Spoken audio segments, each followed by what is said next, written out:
Good evening. I'd like to call this Radford City Schools School Board meeting for September 12th, 2023 to order. Can we please have a moment of silence?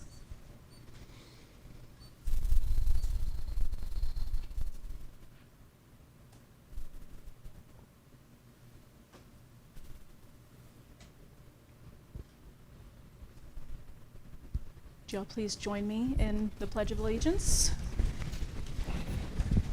Ms. Swing, would you like to lead us this evening? I pledge allegiance to the flag of the United States of America and to the republic for which it stands, one nation, under God, indivisible, with liberty and justice for all.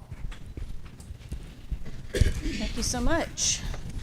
Has everyone had a chance to review the agenda for the evening? Okay, do I have a motion to approve tonight's agenda? I make the motion that we approve the agenda for this evening's meeting. Okay, I have a motion. Do I have a second? I'll second. Any discussion? All in favor say aye. Aye. Any opposed? Motion passes. Well, we're going to launch right in this evening with our superintendent search firm presentations. We have two of our guests here in the audience, and we have two that should be joining us via a Google Meet online. And if Mr. Dye, we can get that started. Hopefully we can hear from a representative from the VSBA, and then followed by a representative from McPherson Jacobson. So it's going to take us just a few minutes to get that loaded.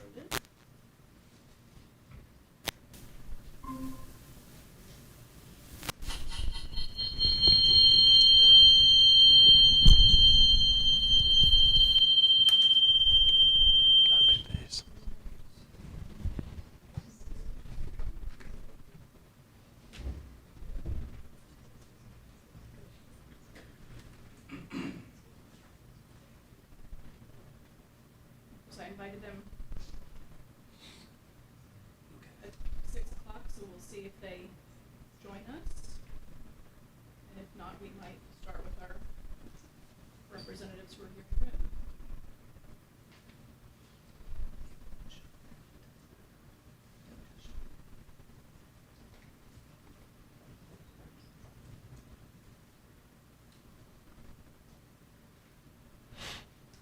Well,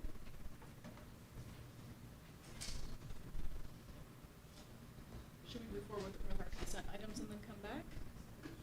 Yeah? All right, while we wait for our guests to join us, has everyone had a chance to look at our minutes?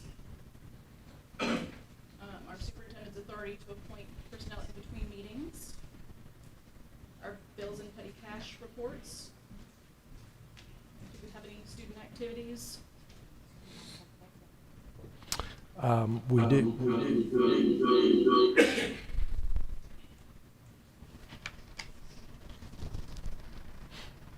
may have to mute our end.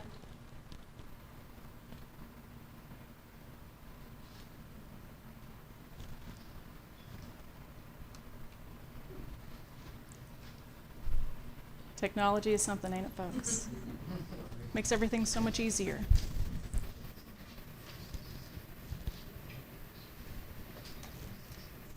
You want to try again? We do have one late addition, a field trip under student activities that has a time-sensitive deadline, so I'll turn it over to Ms. Denny to So I talk sent about that. all of you an email, I think it was Friday, with all the information attached to it. And we do have the field trip request form. And the reason this is so important is because we want to get the best cost for our students, and so you have a certain amount of time in which you can do that, and I think it's before October 1st. So I gave you all the information that I know right now. You know we have done this before. And so we just want to get your blessing and then move on so students can start signing up and working toward the trip. It is in the summer of 2025. So And it's so this is for a Spanish trip to, well, I don't know if it's just Spanish. Okay, I mean, so it a could foreign be language open. It group could be a or- world language trip to World Costa language. Rica. okay, with Yeah. Jen Davies. Jen Davies is leading it up. but other chaperones would be Becky Dangerfield, Luke Muncie, and you're allowed one chaperone per 6 students. And typically EF is a pretty safe organization to go with. They've done a ton of trips with schools, and they're pretty safe. They provide a tour guide. They'll do trip meetings with students and families. So, All does right. anybody have any questions Sounds about good. it? Sounds wonderful, like an amazing opportunity. Great. Okay. Thank you. Okay. Any other school facility use? Anything else? No. Do I have a motion to approve the consent items? So moved. Okay, motion, do I have a second? Second. Any further discussion? All in favor say aye. Aye. Aye. Motion passes. Thank you. All right, it looks as though Ms. Boserman from Virginia School Boards Association is in the waiting room to be let in.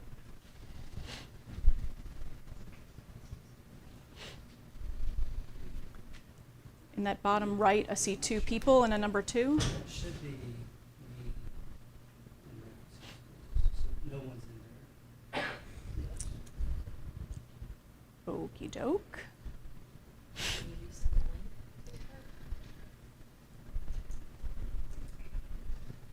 If you have their contact information, I can. Let me send that to you.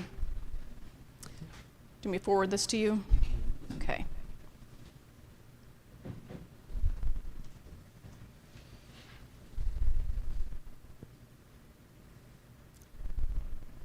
Okay, it's 2 people. It's Miss Samantha Bosserman and Tom Brewster.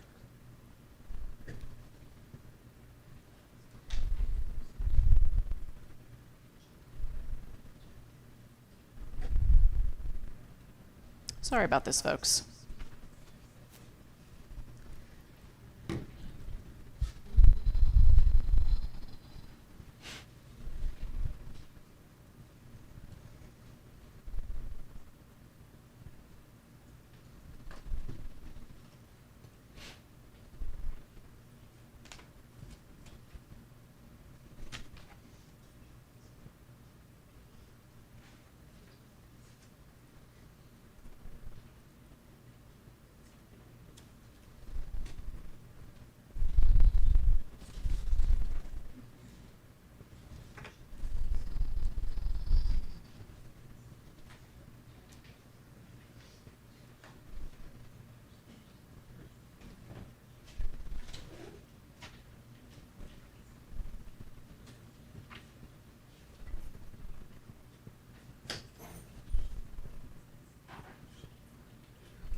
Okay.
He's sitting there looking at the screen.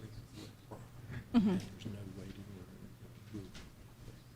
Okay, he's sending direct emails back to them to invite them directly, so.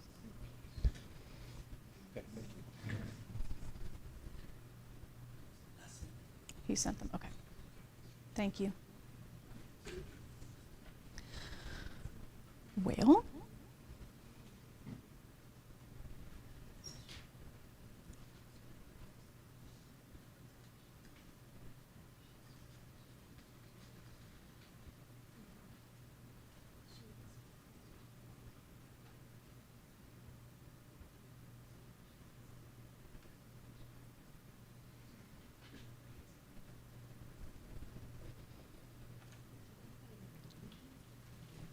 what's that?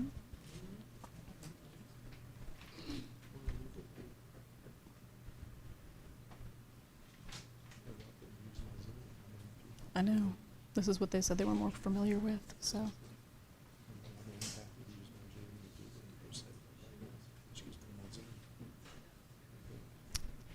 If you'd like to suggest it to Mr. Dye and see if he,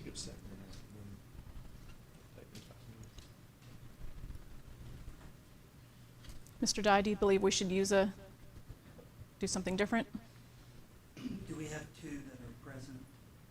There should be two folks that we have both We can go other. ahead with them, and I can set it up behind while they're presenting. Okay. Is that okay? Dr. Castor and Dr. Harris, would you like to take the floor and go first? Are you prepared to do that? Okay, wonderful. Thank you so much. And we've got their presentation slides ready for them. Thank you so much.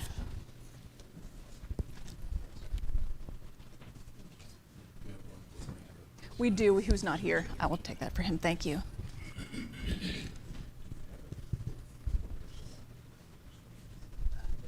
I'll get it. The- it'll be this.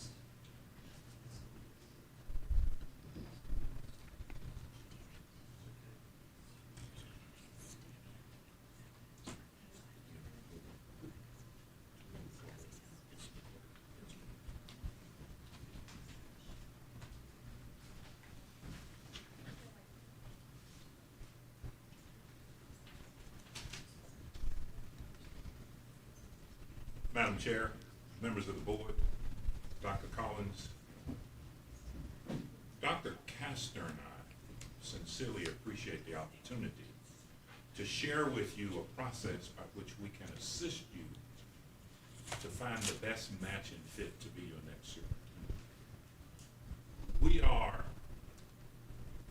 grateful for this opportunity, and when we look at your brand, Excellence in Education, it essentially describes what our pledge and promise is to you.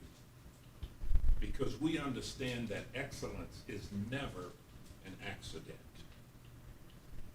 Our role in assisting you to find the next superintendent will demonstrate that we understand excellence requires high intention, sincere effort, intelligent execution,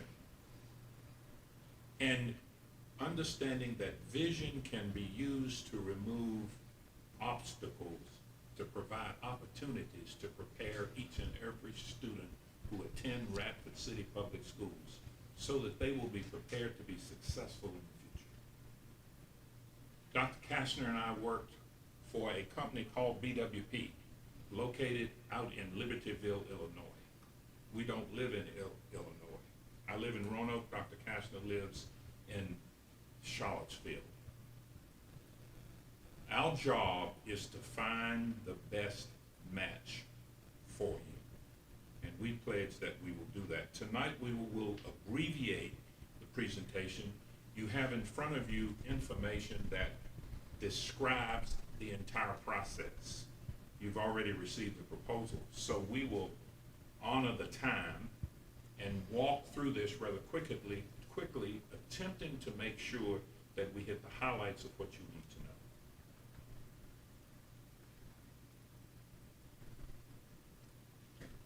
I need to move that to the next slide.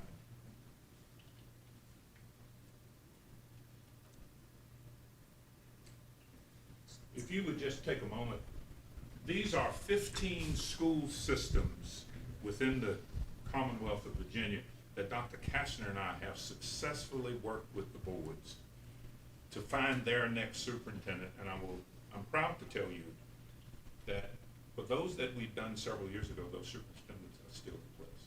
Our goal is to make sure that it's the right fit and match. We've done systems of varying sizes, recently completing Goochland as the last one, Frederick County before that. So we've done large systems.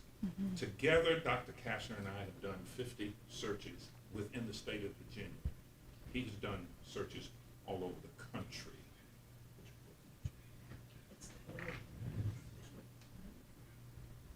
Let me just say a little bit about the team. Dr. Kastner and I are the BWP team that would be assisting you throughout the search. Understand that we work for you. You are in charge in all of this.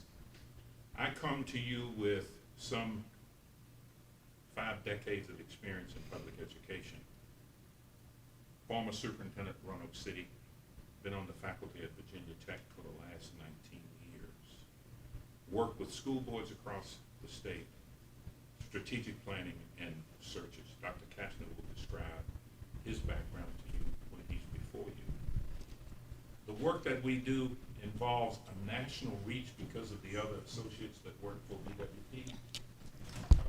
And we have support from around the country. So as you are thinking about the candidate pool, we come to you with connections throughout every state and beyond. We personalize the search. In other words, we tailor it to your needs. We do not come with you with some preconceived notions about what you need and who you want. We have no stable of candidates. After much input from this community, we will identify those candidates that match and fit based on what it is we hear you as the board and you as this community say you want us to look for in candidates that we will vet heavily. We will check them out to make sure that when we come to you, we would bring to you only those candidates that match and fit the profile that we will develop from having conversations with you and members of the community. We will present those candidates to you for your decision. Who do you interview? Who ultimately do you select as the finalist?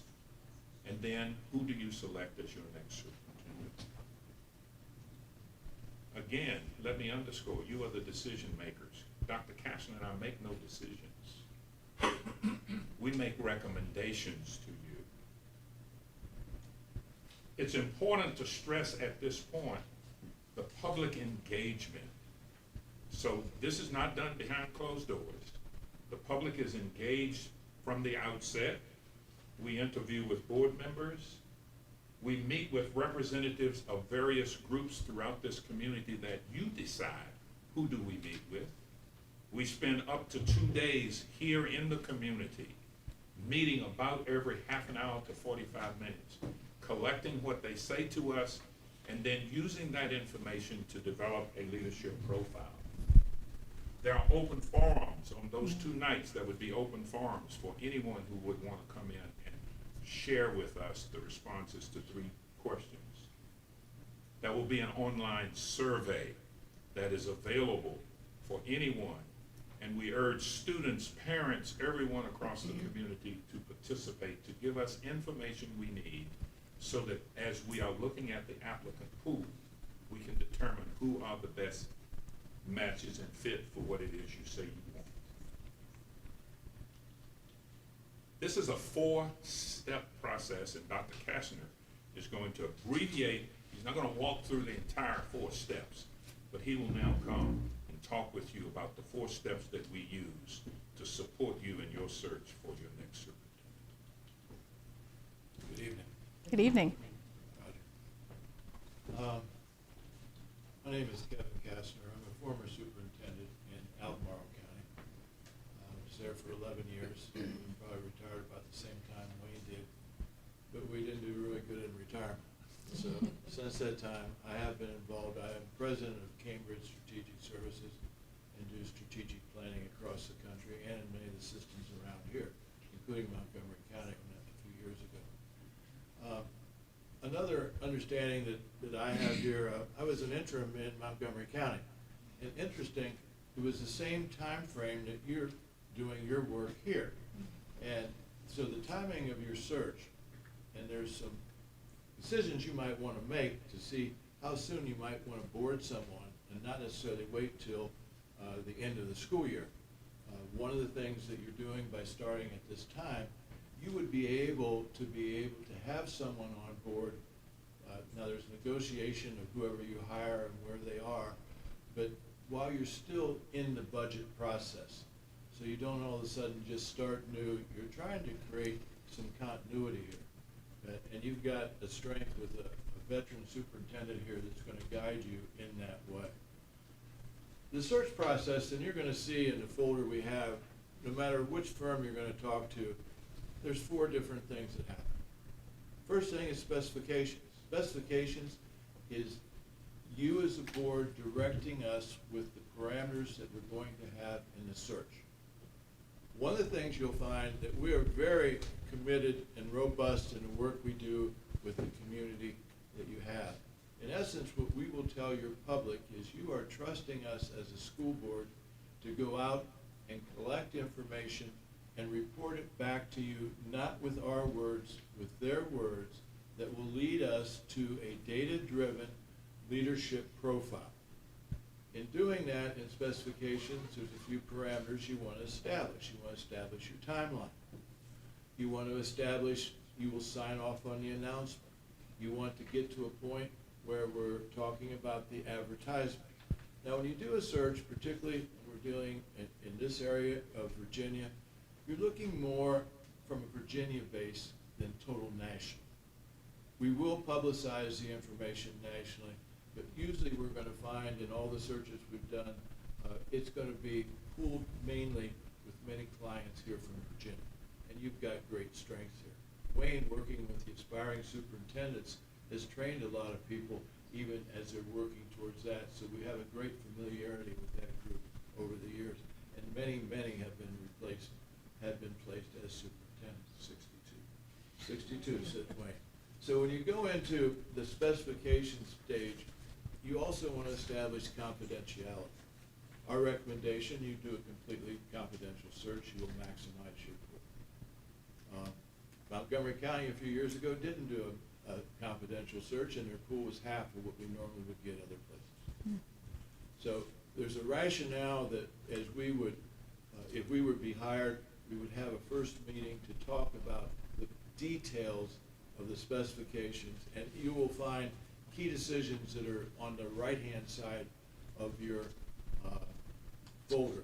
The other thing you're going to see in this is you're going to see details of really what we mean by community engagement, and an example of how much we can get done in doing that, whether it's 1 or 2 days. All that information you can look at, it relates to what we presented. When we're getting into recruitment, again, our name recognition helps us with that. The fact that you have a system that's well recognized, that's going to help. You're not dealing with a system that is not meeting the standards that you have here in Virginia. Again, being near a university, all of this works towards you. And so you're dealing with a wellness situation. When you're getting into the assessment and you're getting into selection, we have a lot of experience, and we know people that know people, and we want no surprises.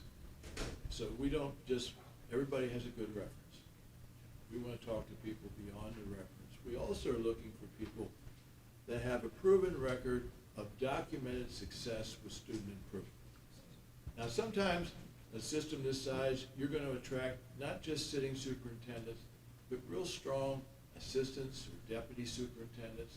So you don't want to get to the point where you're only looking at one group or not. One of the criteria we think is important, that at least the people that would be ready to move into the role have been on the superintendent's cabinet, have been involved in working with school boards, have been involved with budgets. There might be some people that might think they're ready, but frankly, we have found that you need to have that type of experience to be able to work as a team with the board and also to have a lot of credibility with the people. Wayne and I both went through the ranks, principal, all the way up to the work that we did before we became superintendent. And that experience, by having boots on the ground, is going to help when you're dealing with trying to develop relationships and leadership in your system.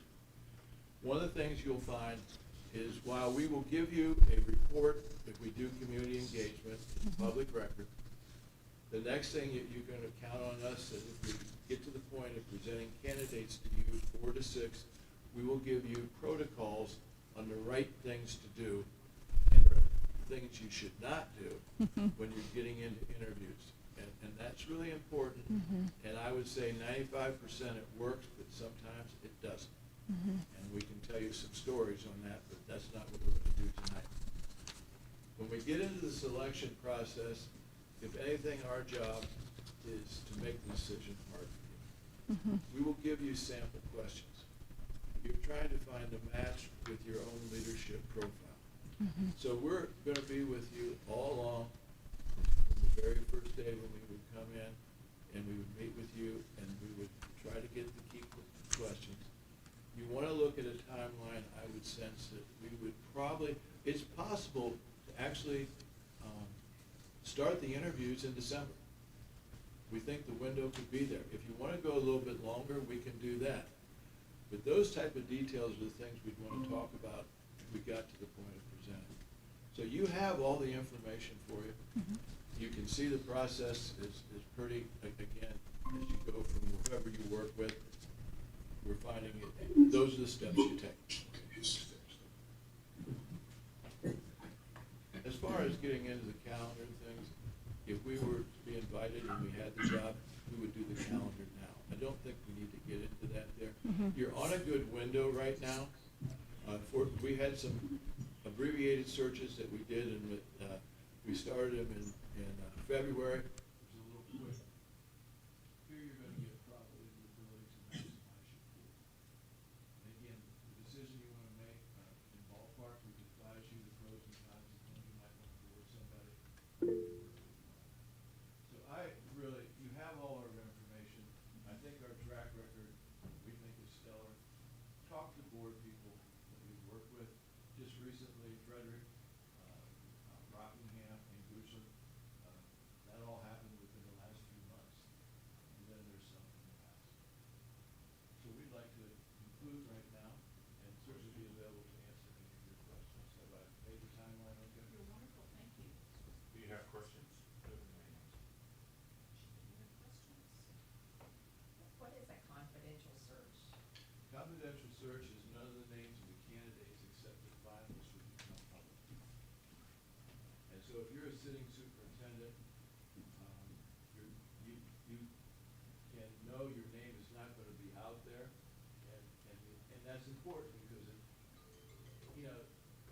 there's a relationship someone has, and you want someone to be the place if the board doesn't want them to leave. So the confidentiality issue in Virginia, you can do that. You can't do that in South Carolina, 3 names come public. You can't do it in Florida, everybody that applies becomes public. So we found that we can maximize the pools using the Virginia guidelines, and I'd have to tell you, over 90, 95% of the searches in Virginia through VSBA or through an agency like ours are confidential.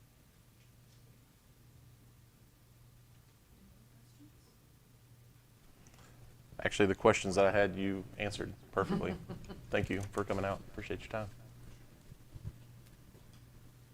Understand once a task is first begun, never leave it until it's done. Be the task great or small, we will do it well. Very good. Thank you so much.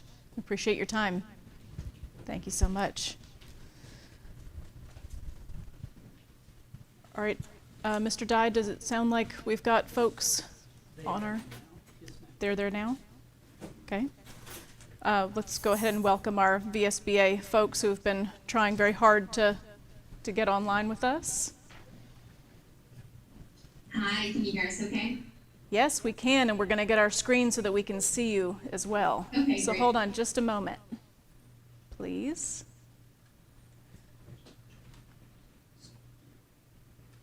There she is. Hello. Hi, thank you Great so to much see you for guys. bearing with us. No worries. Trust me, I know how it is on the other side. Yes, thank you so much. So we have Ms. Sam Broserman from the VSBA coming to let us know how the VSBA could help us in our superintendent search. Take it Great. away. And I'd like to introduce Dr. Thomas Brewster, who's going to be jumping in with me as well. And so Tom, you want to check your mic and make sure they can hear? Yeah, I just want to check, and it's good to be with you all this evening. Hi, Can Tom. you hear me? Yes, we can. Hi, Tom. Thank you for joining us. Terrific. Great. Okay, so I hope that you all have the packet that we submitted in front of you. I'm going to reference pieces of that, and if not, I do have a slideshow I can share, but I'd rather see you guys if that works the best for you all. I don't think we have that in front of us. We could pull it up on our devices.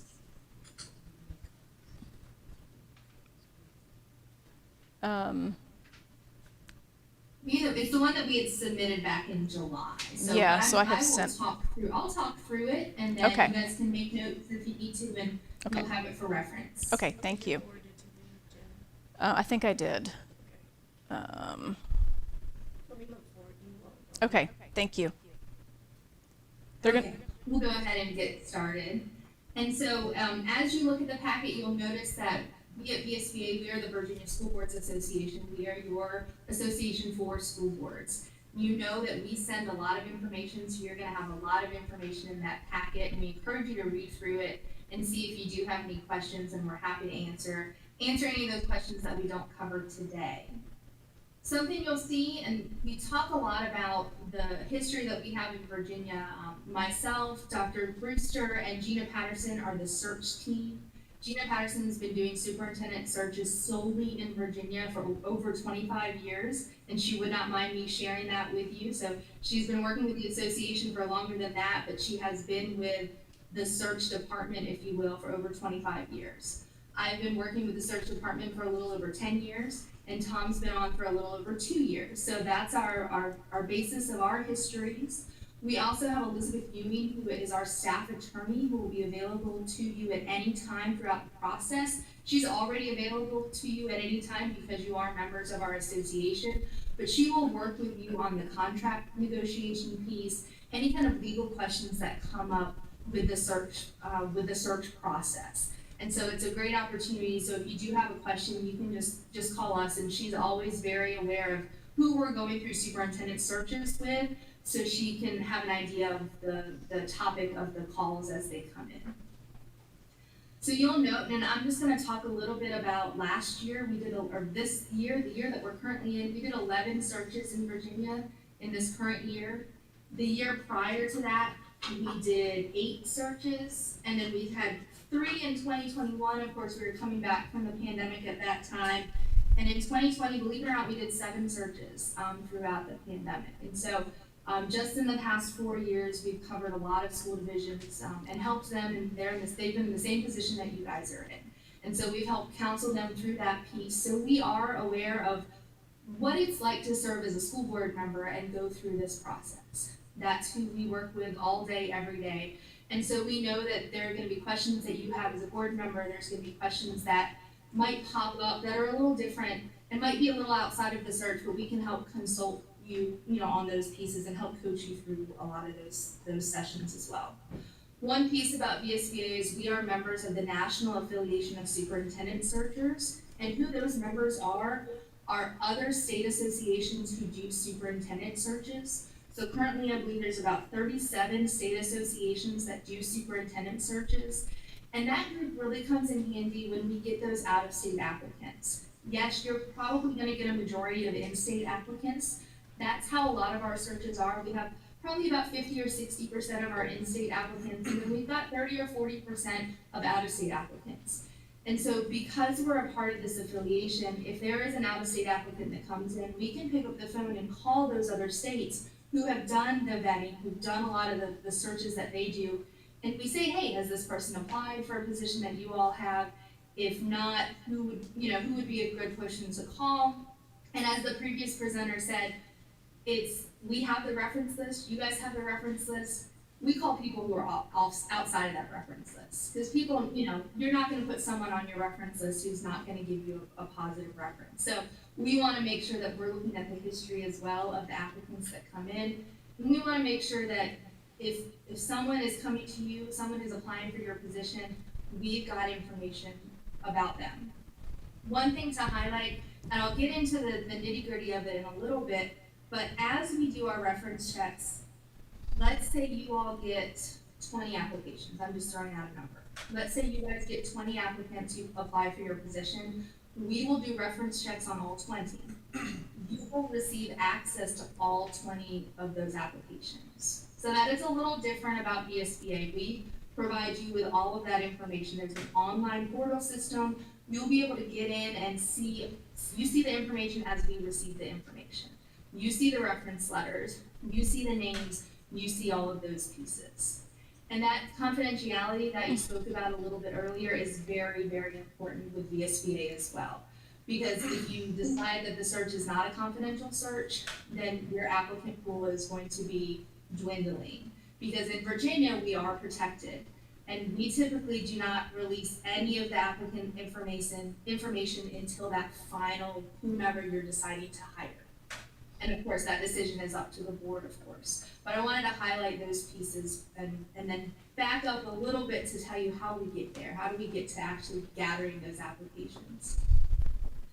So what we do are gathering the information rather. So we will work with you as your coach throughout this process. If you all would like to do a survey of your community, we have a survey ready to go and we're able to provide that for you as an online survey.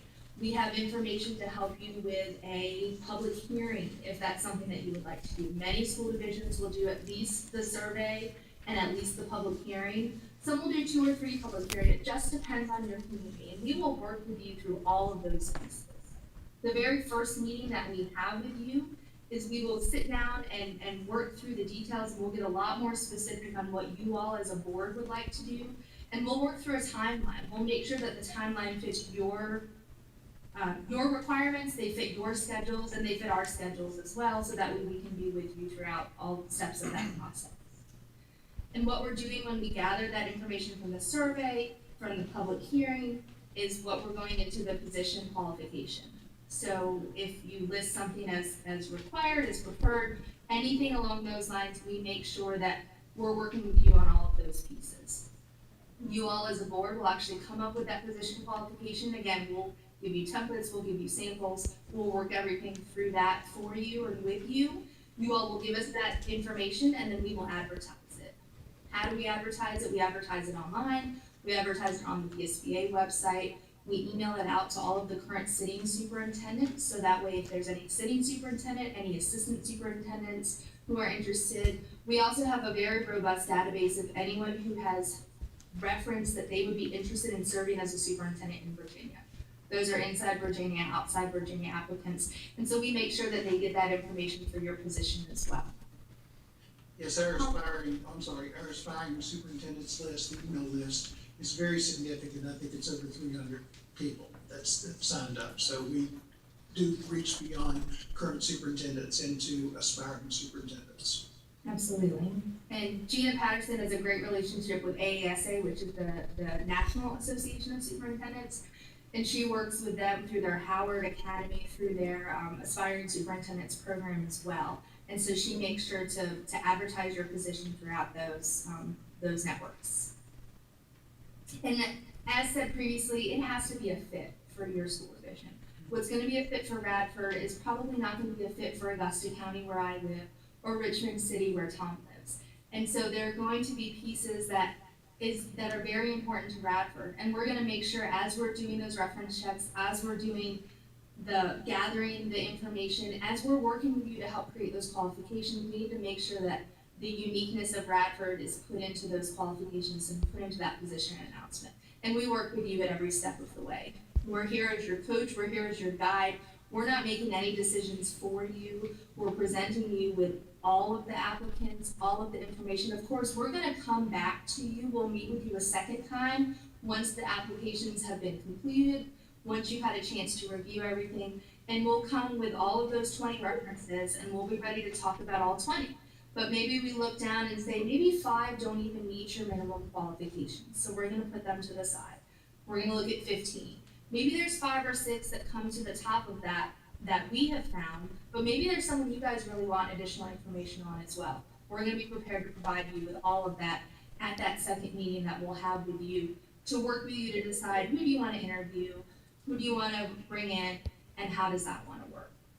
We will work with you on the interview questions. We will provide you with a very large book of information that includes interview questions and interview organizers, a lot of other resources, and we'll help you through that process and be with you every step of the way. We can also run any questions that you might have that aren't in the book through our attorney to see if there's any legal questions on any of the HR pieces that might pop up as well. And then we'll make sure that you're having a robust interview experience. And then we'll also work with you to help announce when you've reached that finalization. You've gone through the contract negotiation, you make your final recommendation, we'll help you create a press release. We'll get quotes from the applicant, quotes from your chair, and make sure that there's an excitement once you've gone through that process. And then as a final kind of wrap-up piece, we will do this is all included in the search, we will do a governance training session with you and your new superintendent so you can start off on the right foot.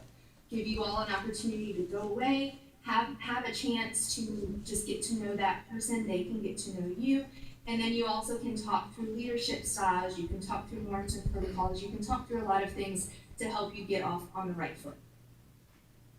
One of the other things that occurs as we're going through the search that I think school divisions find important is the legal review, particularly if you have questions that you want to ask or a set of questions that you want to ask that may not be in our reservoir of questions that are maybe questionable.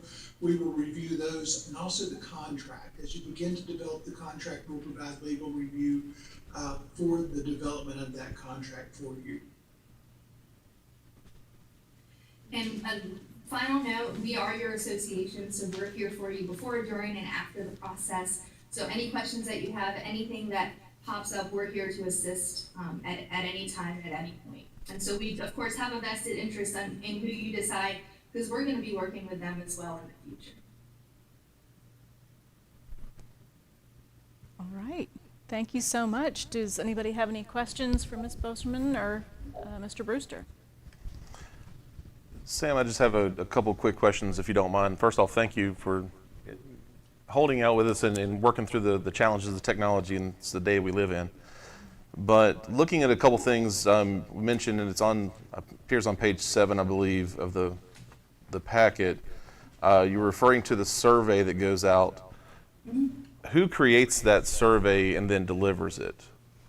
That's a great question. So we have a standard survey, if you will, that we have prepared, but you all as a board have an opportunity to review that. So we can add questions, we can delete questions. We found that it's easier to start with something than it is to start from scratch.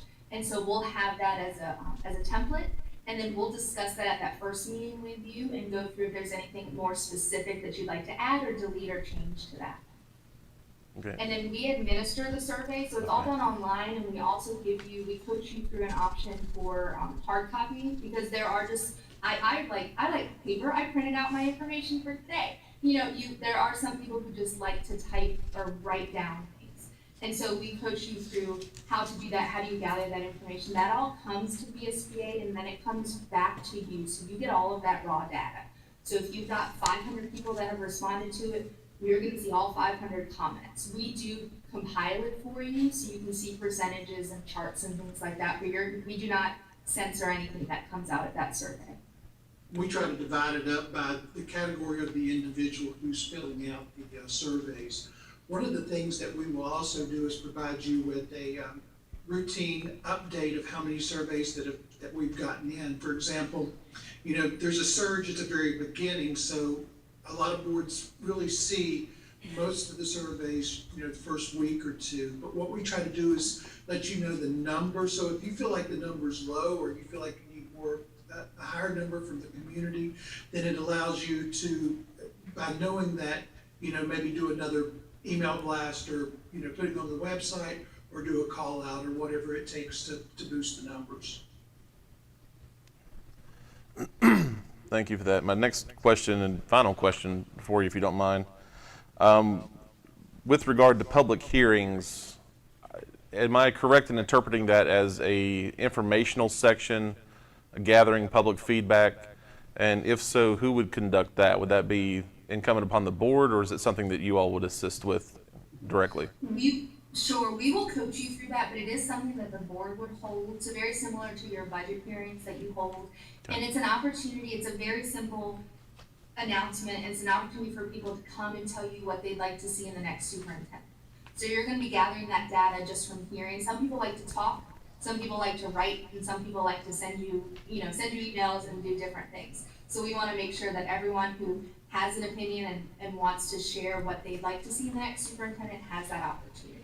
But we provide you with the sample announcements, we provide you with the language and all of those pieces. And one piece that's important is the community doesn't need to create a relationship with us. They need to create a relationship with you.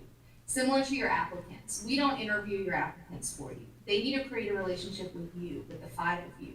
They need to be able to look you in the eye and have a conversation with you, not with us. And so that's the importance of making sure that the board is the lead throughout this entire process. Okay, thank you. You're welcome. One of the things it does, the public hearing and the surveys allow you to get information from the community, so you can set your profile, so you're getting a good fit for your school division whenever you go to look for candidates. All right, do we have any other questions for our VSBA friends? All right, thank you all so much. We appreciate your time and your patience. Absolutely. Thank you for the opportunity. Thank you. Thank you all. All right, Mr. Dye, do we have, it looks like we have Mr. Ferry from McPherson Jacobson. Yes, thank you, I'm here.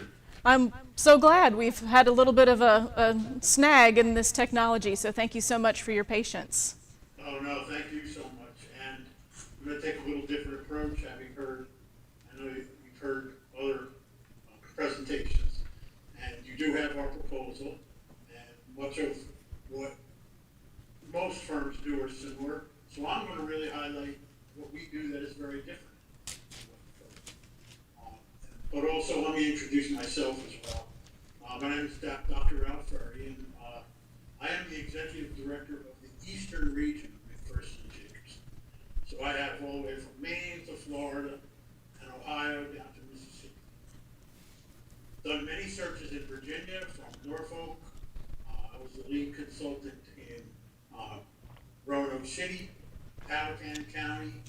I've done a lot of work with Fairfax County.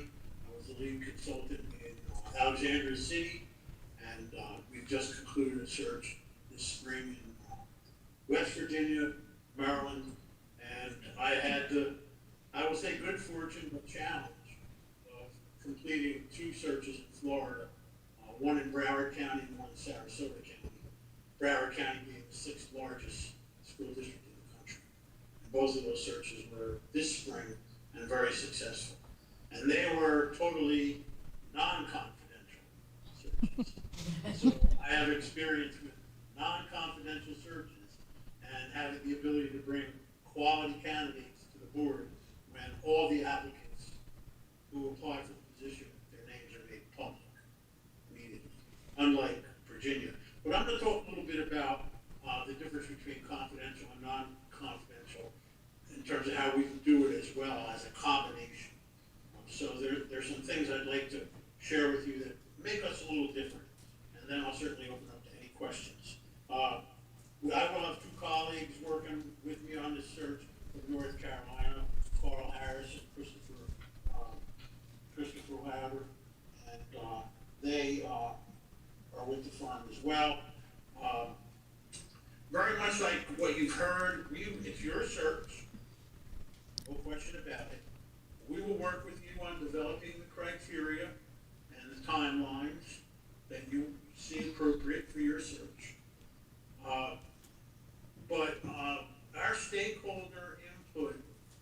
process is different than what I've just heard, and it may be a little different from what you've been told. We believe in having many stakeholder meetings, particular to the different subgroups in your community, your school community, that you identify in terms of who we should meet with. And I want to highlight one of the groups that I emphasize with boards that we really believe it's important to meet with, our students. We want to have the opportunity to sit with your students. I've sat with high school students, middle school students, even upper elementary, and asked them what they would like to see in their next superintendent. Particularly in a district of your size, the superintendent should really be very well known to their students and know them by their name and attend their events and so on. So knowing what the students believe are important is essential. But we'll be with teacher groups, custodians, bus drivers, support staff, secretariat, community members, PTAs, PTOs. And then we will have an open forum in the evening to invite anyone from the school community, anyone from the area who wants to come and share what they believe they would like to see in that superintendent. We do all of this, and we actually encourage that board members don't attend these sessions, because we really want people to be forthright. We want them to be honest, and we find that they do, and they are. Now we've done this. We do this in groups as large as 2. I've had groups as large as 200 or 300, and then groups as small as 5 to 10. So we work with them, and we essentially ask 4 open-ended questions. We ask them, the first 2 questions help us recruit. Tell us all the great things about Radford City, location, the area, where it's located in Virginia, all the activities that are available. Tell us all the great things about the school district itself, the programs, the activities, what the school district does well for its students and its staff. And then, of course, everyone wants to go to the next 2 questions. Question 3, what are the challenges and issues that the next superintendent is going to have to address successfully if he or she is going to be successful in their position? And then the 4th question is, tell us about the personal traits, characteristics, experiences, educational backgrounds you want to see in your next candidate. Now we've done this, we do this in person, we've done it via Zoom. We don't want anyone to feel that they are not part of the process. Concurrently to conducting those stakeholder meetings, we will put those same 4 questions on a survey and ask you to post that on your website and open it up to the public. And we do that in any language that you tell us we should, okay? And we open that up basically for a little over a week, and we collate all that information, and we provide a stakeholder report to you by subgroup, the number of responses. The only thing we edit out, and we tell the folks on the front end, is we edit out if they refer to names. Because, and that's just not appropriate, and sometimes people do that. We know that happens. And if there's profanity, I'm sure there won't be any profanity in Radford City, but some of the searches I've done, you can't believe some of the things that I've seen written. But, and then we present that report to you.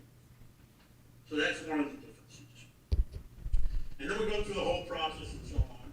We will give you all the applicants' information if you want it. No question about it, provide the database and so on. But you're hiring us to identify the top 4 to 8 candidates that meet your criteria. We do the deep dive into their references, not only on what they put on paper, like you heard before, but we go deep into it. But when we come and present those candidates to you with their references, we also work with you on developing 3 video interview questions. And we require those candidates to prepare that 9-minute interview, 9-minute video. It's 3 minutes on each of the questions. So now, when we come and present the candidates to you, you will get all the references, you will get all their background information, all their, resume, etc. And you will also get to view their video. So you can actually see how they interact with the questions we developed with you. And in addition, one of the differences that we do as well is we will do the formal background check on those candidates prior to bringing them to you. We will do a background check on criminal, on educational, and on financial. Because we want to make sure that all those areas are covered before we present a candidate to you. Now, getting to the difference between a totally confidential search and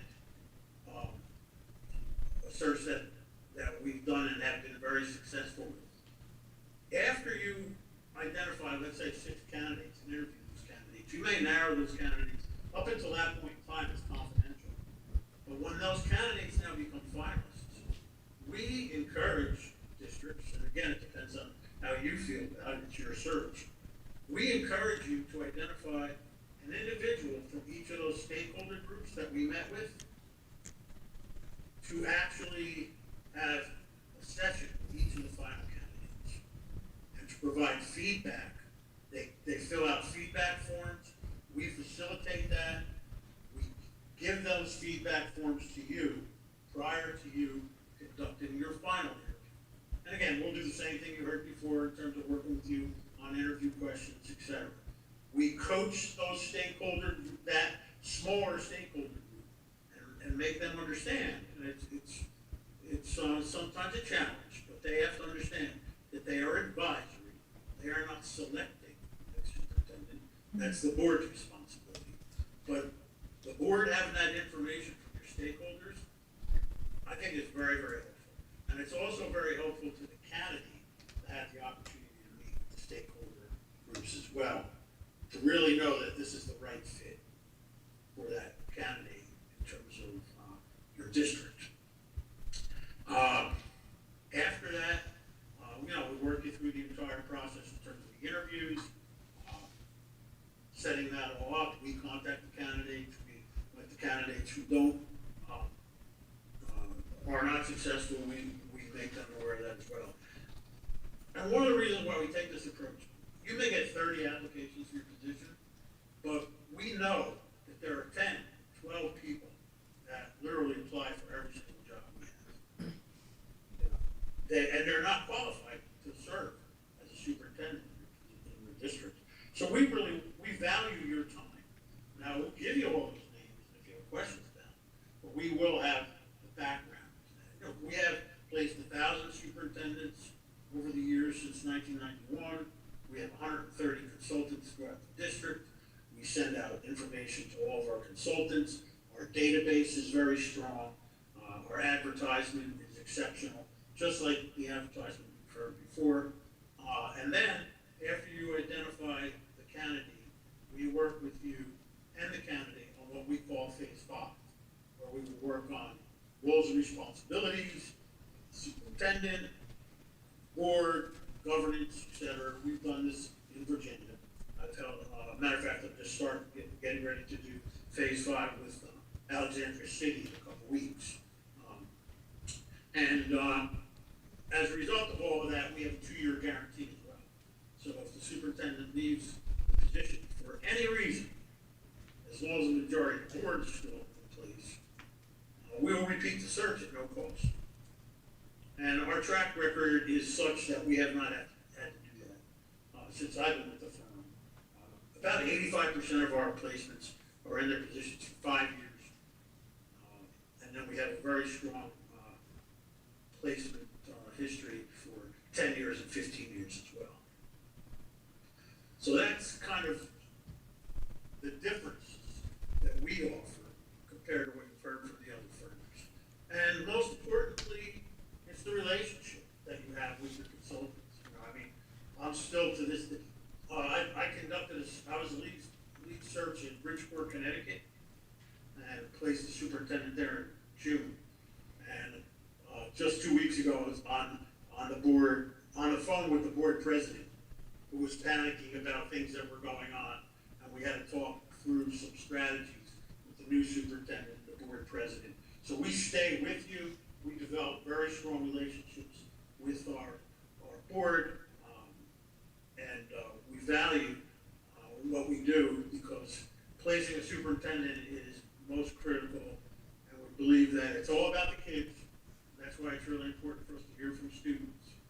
And it's amazing. I'd love to share some of the stories I've had that students told us in terms of what's going on, particularly in what we're hearing from students in this politically charged environment that we're all living in today too as well.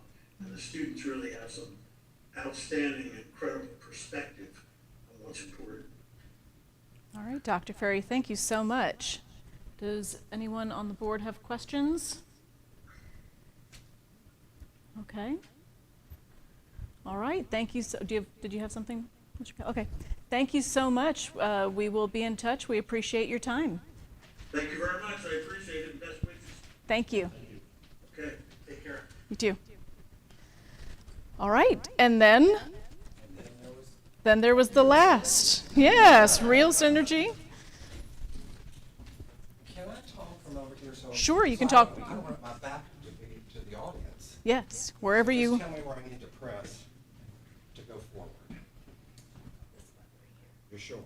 Positive? Okay. Well, while he's getting that set up, let me tell you, I'm David Martin, and thank you for the opportunity to come here tonight and talk with you all.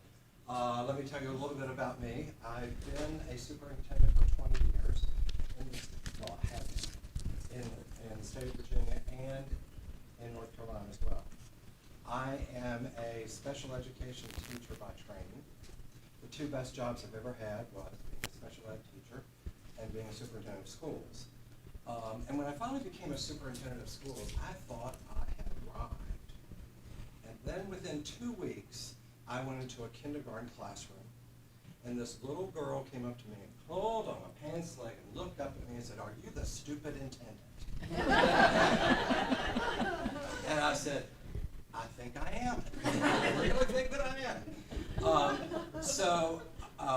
As you'll hear tonight, I value what you do. I've been a superintendent, as I said, but I've also been on the board of supervisors in a district where I was a superintendent. I have done a search for a county administrator. I've been several times an interim superintendent, and believe it or not, I was the interim and I did the search simultaneously. And it was a very wonderful experience because I really knew the culture and the board, and I've actually done two for them because there was an illness. But anyway, so I want to tell you a little bit about us. It did work. I want to start off with Machiavelli in The Prince writes that there's nothing more difficult to take in hand, I'm not going to read this to you, or anything to conduct, but to take the success in the lead in a new order of things. And that's what your superintendent's going to do with you, because there's something new coming. And that's very, very exciting. Your job, believe it or not, I think is great. This is, I can promise you, you're going to learn a great deal. Boards that I've worked with, I've encouraged them, you're going to hear a lot of candidates, and you need to borrow some of the ideas you're going to hear if you think they'll fit for your system.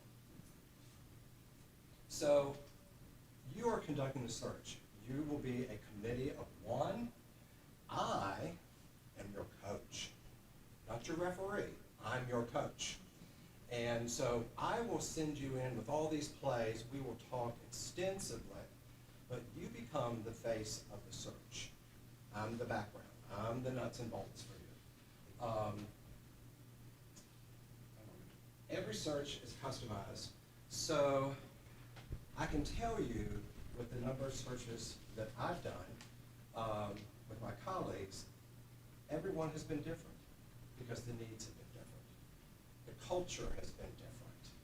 And we have to capitalize on collecting data to let other people know they could be the potential match for you. I don't have a pool of candidates. I've never had a pool of candidates. I have people that are interested, but I don't encourage them until they read the profile. Real Synergy does not compete with itself. I only do one search at a time. I don't want another school system to compete with you. So when I take on a search, you're the people I work for. I go out and recruit the candidates and help you find that person. And I think you'll find I'm a pretty good communicator. In fact, I probably overdo it, because if I know it about the search, you have to know it. Because the last thing that needs to happen is you're in the grocery store, or you're at the BP station where I had dinner tonight out across from True Hotel, and somebody says, well, I heard this is going on in the search. Well, I'm not sure that's exactly right, but I can't really discuss that with you. But you need to be responsive, because we want to involve the community, and I'm going to talk about that right now.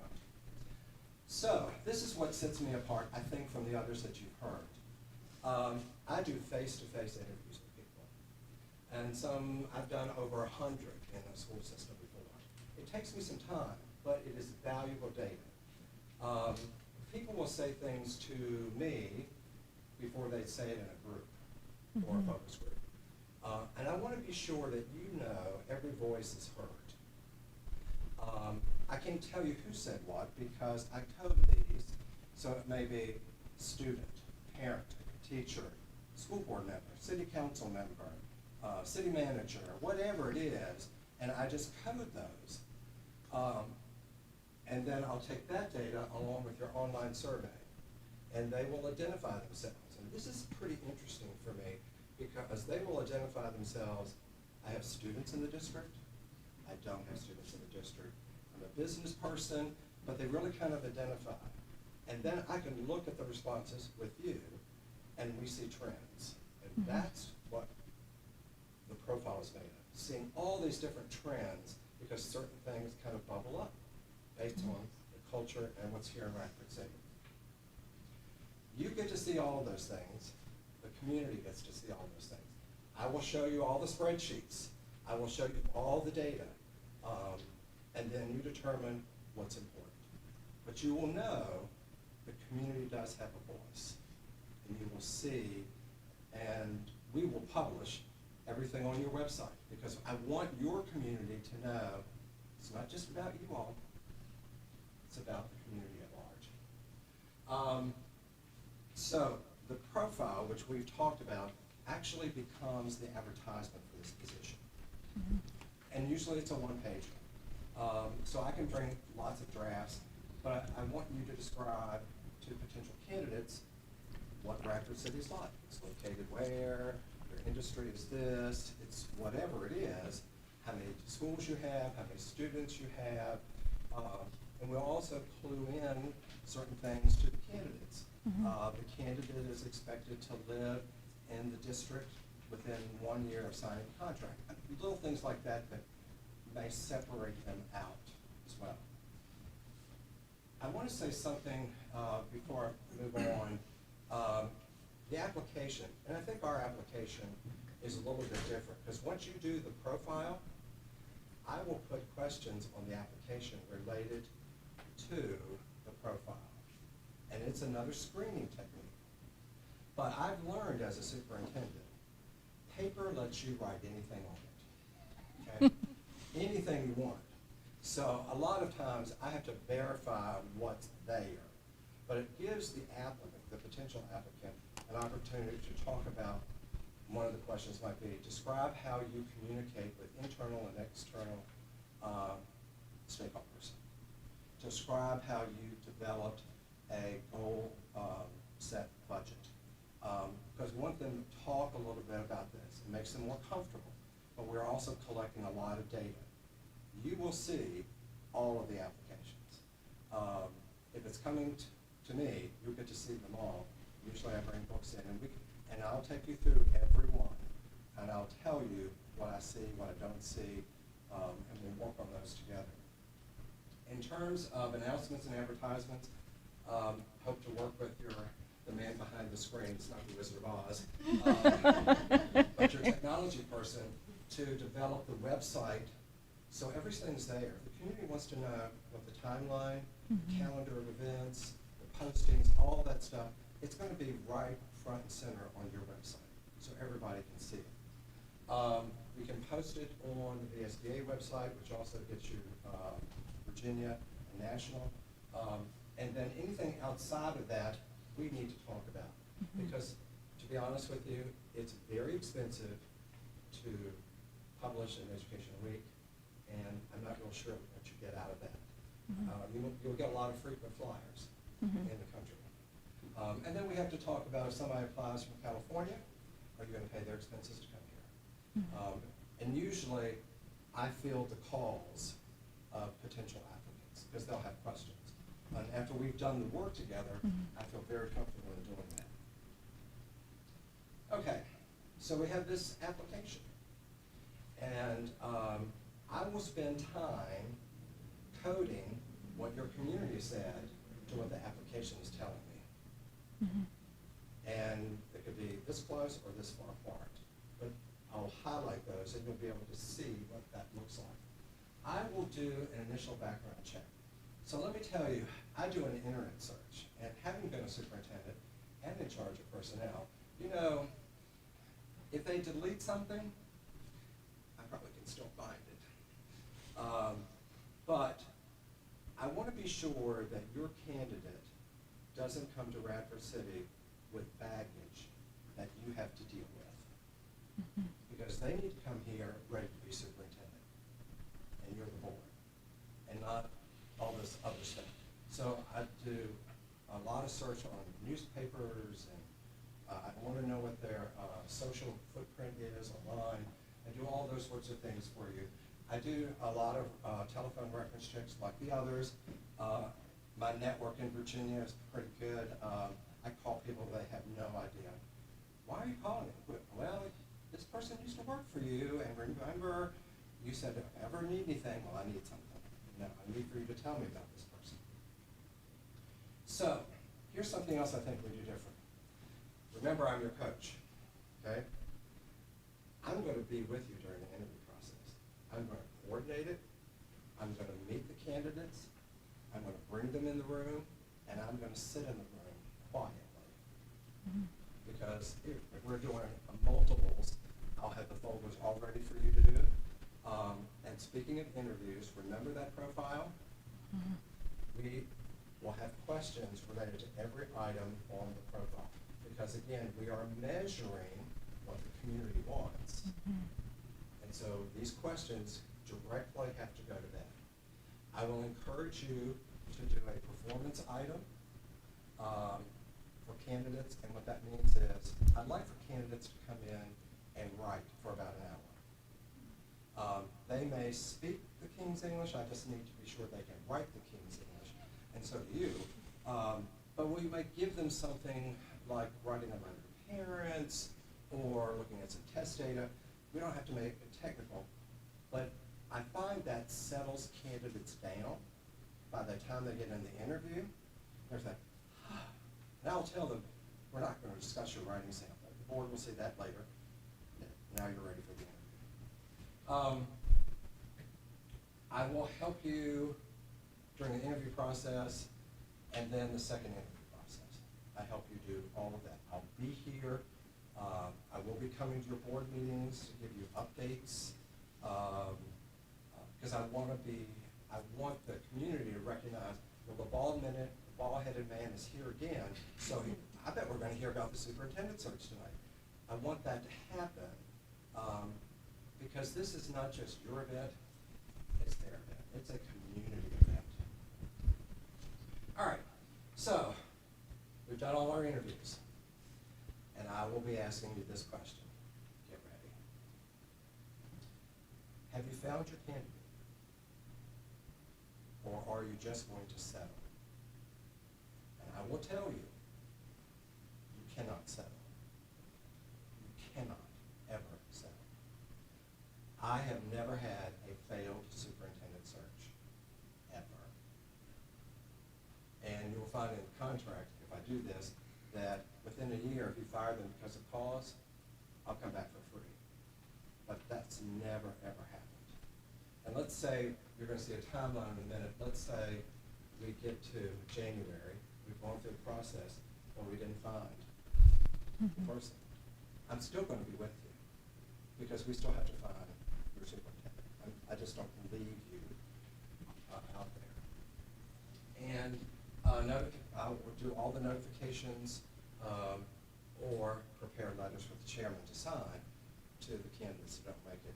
And then I can help you on how to introduce the community, give you lots of ideas on what works and what doesn't.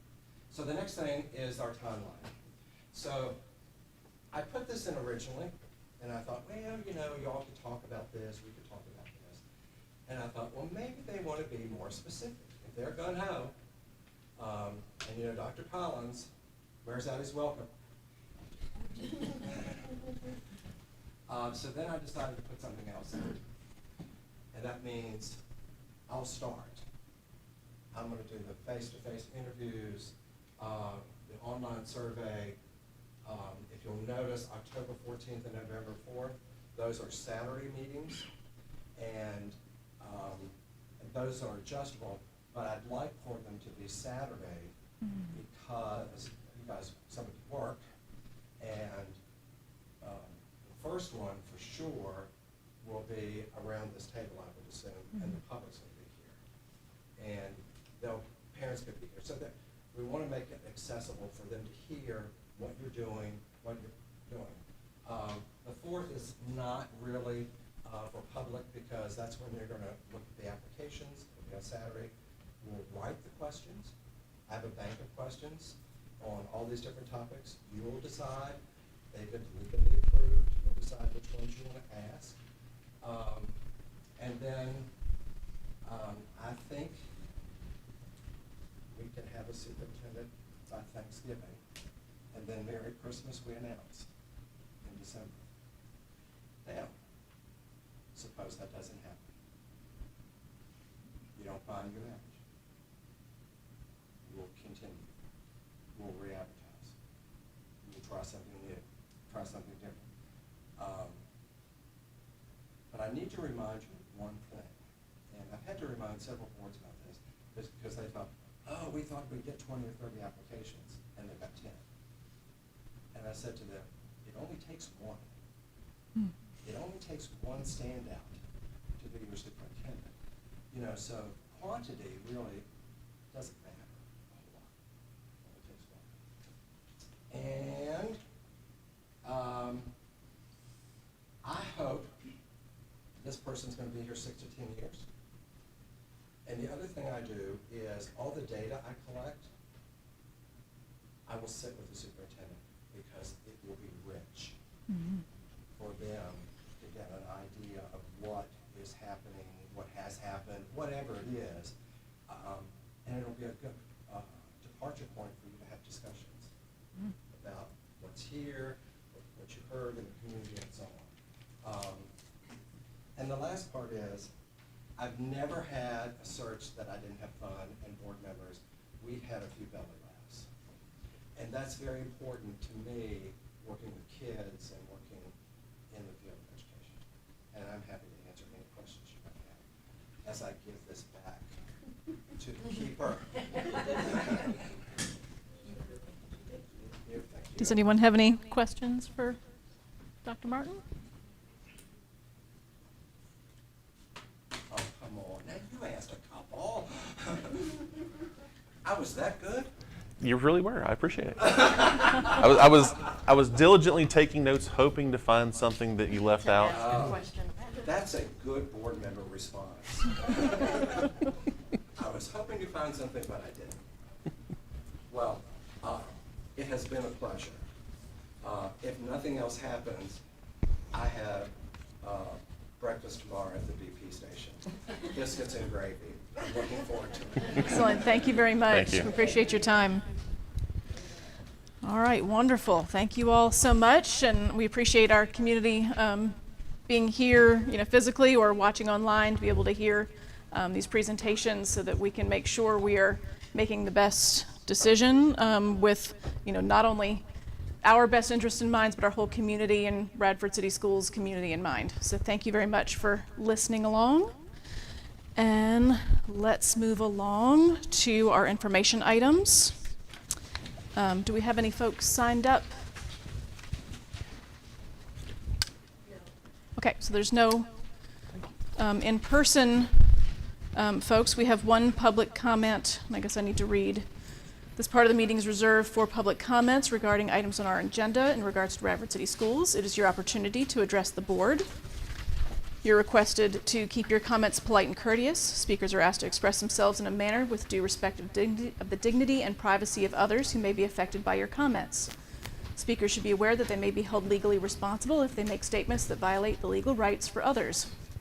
For example, if statements are made that are defamatory or threatening, complaints about specific school personnel are best addressed to school administration, who will address those concerns as appropriated through existing board complaint procedures. Please remember that you cannot mention specific student names during public comments. Comments that are likely to disrupt the board's work or prompt a breach of the peace are prohibited, and the speaker will be called out of order by the board chair. Please remember that debate during public comments is prohibited. For the record, please state your name and address, and public comments are limited to 3 minutes per speaker at board meetings. And since we don't have any in person, we have one that was emailed in from Margaret Perezzo from 7 Second Avenue Extension in Radford. And she says, thank you for the attempts at last night's meeting, which was from August, to share everything with those in attendance. Good start, but it needs a little work. It was difficult to impossible for many folks to read what was put up on screen to explain the agenda items. It's great you want to be transparent. Transparency is needed, but putting transparency into practice requires, well, practice. So please keep practicing. Bigger print on PowerPoint slides, paper copies of what's included in an agenda item, a bigger screen centered behind the board members, louder microphones for sure. You'll figure it out, but it will be crucial to have it figured out by the time the search for a new superintendent of schools hits its stride. So thank you very much, Ms. Rezzo. And moving along to the report of our superintendent. Yes, Madam Chairman, school board members, it's a pleasure to praise our school division employees, parents, students, and others. It's been an outstanding beginning. We're in the 20th day of school. Tomorrow, I think, will be the 21st day, and I've heard so many positive reports, so many positive comments from all stakeholders that I've engaged with, so thank you. Hopefully next month we're going to have a student or two come and give us an update. That was problematic tonight with all of the speakers and presentations, but next month that is planned. Great. All right, then we have our elementary afternoon program information. Ms. Dent? Sure. So you know that we didn't get the 21st Century Grant. You know that the school quality profiles came out, which were very good, which proves why we didn't get the grant. At the elementary school, we didn't show that we were low-performing schools whatsoever. So we did, I did pivot, and I've had conversations with 2 different afternoon organizations. I spoke to Ryan Martin, who's here. Thank you, Ryan, for being here, about the YMCA, and he has a presentation, and I'll give Karen one of those, and you can take one and pass it around. And then I also spoke to Katie Thompson. I don't think Katie is here. About the program in Pulaski. They have an after-school program too. And then let me hand this to you. So, you know, we did the survey just to gain, just to kind of collect interest. We have 80 students interested in an after-school program. We have about 33 at McCarg, and I think 40-some, or I can't remember the exact numbers. There's more at Bell Heath than there is at McCarg. So we are looking at that, and I know Ryan gave you the YMCA information. Ryan, feel free to jump in anytime. I'll give you kind of the details that you would need to know. It would be here, housed in one of our schools, whether it be Bell Heath or McCarg. We first said it would be at Bell Heath, but we want to look at the numbers and see about transportation from one school to the other. We can provide that transportation amongst our schools. We were looking at an after-school program 5 days a week, Monday, Tuesday, Wednesday, Thursday, and Friday. We were hoping to have at least 40. We knew that an after-school program is really, really dependent on the number of students you can enroll in the program to cover all costs of that after-school program. And so 40 was the magic number. So when we looked at 80, we were pretty excited that we had that much interest. Now, once we kind of advertised what the cost will be, we may have more, may have less. We're not sure. But we'll have to just wait and see.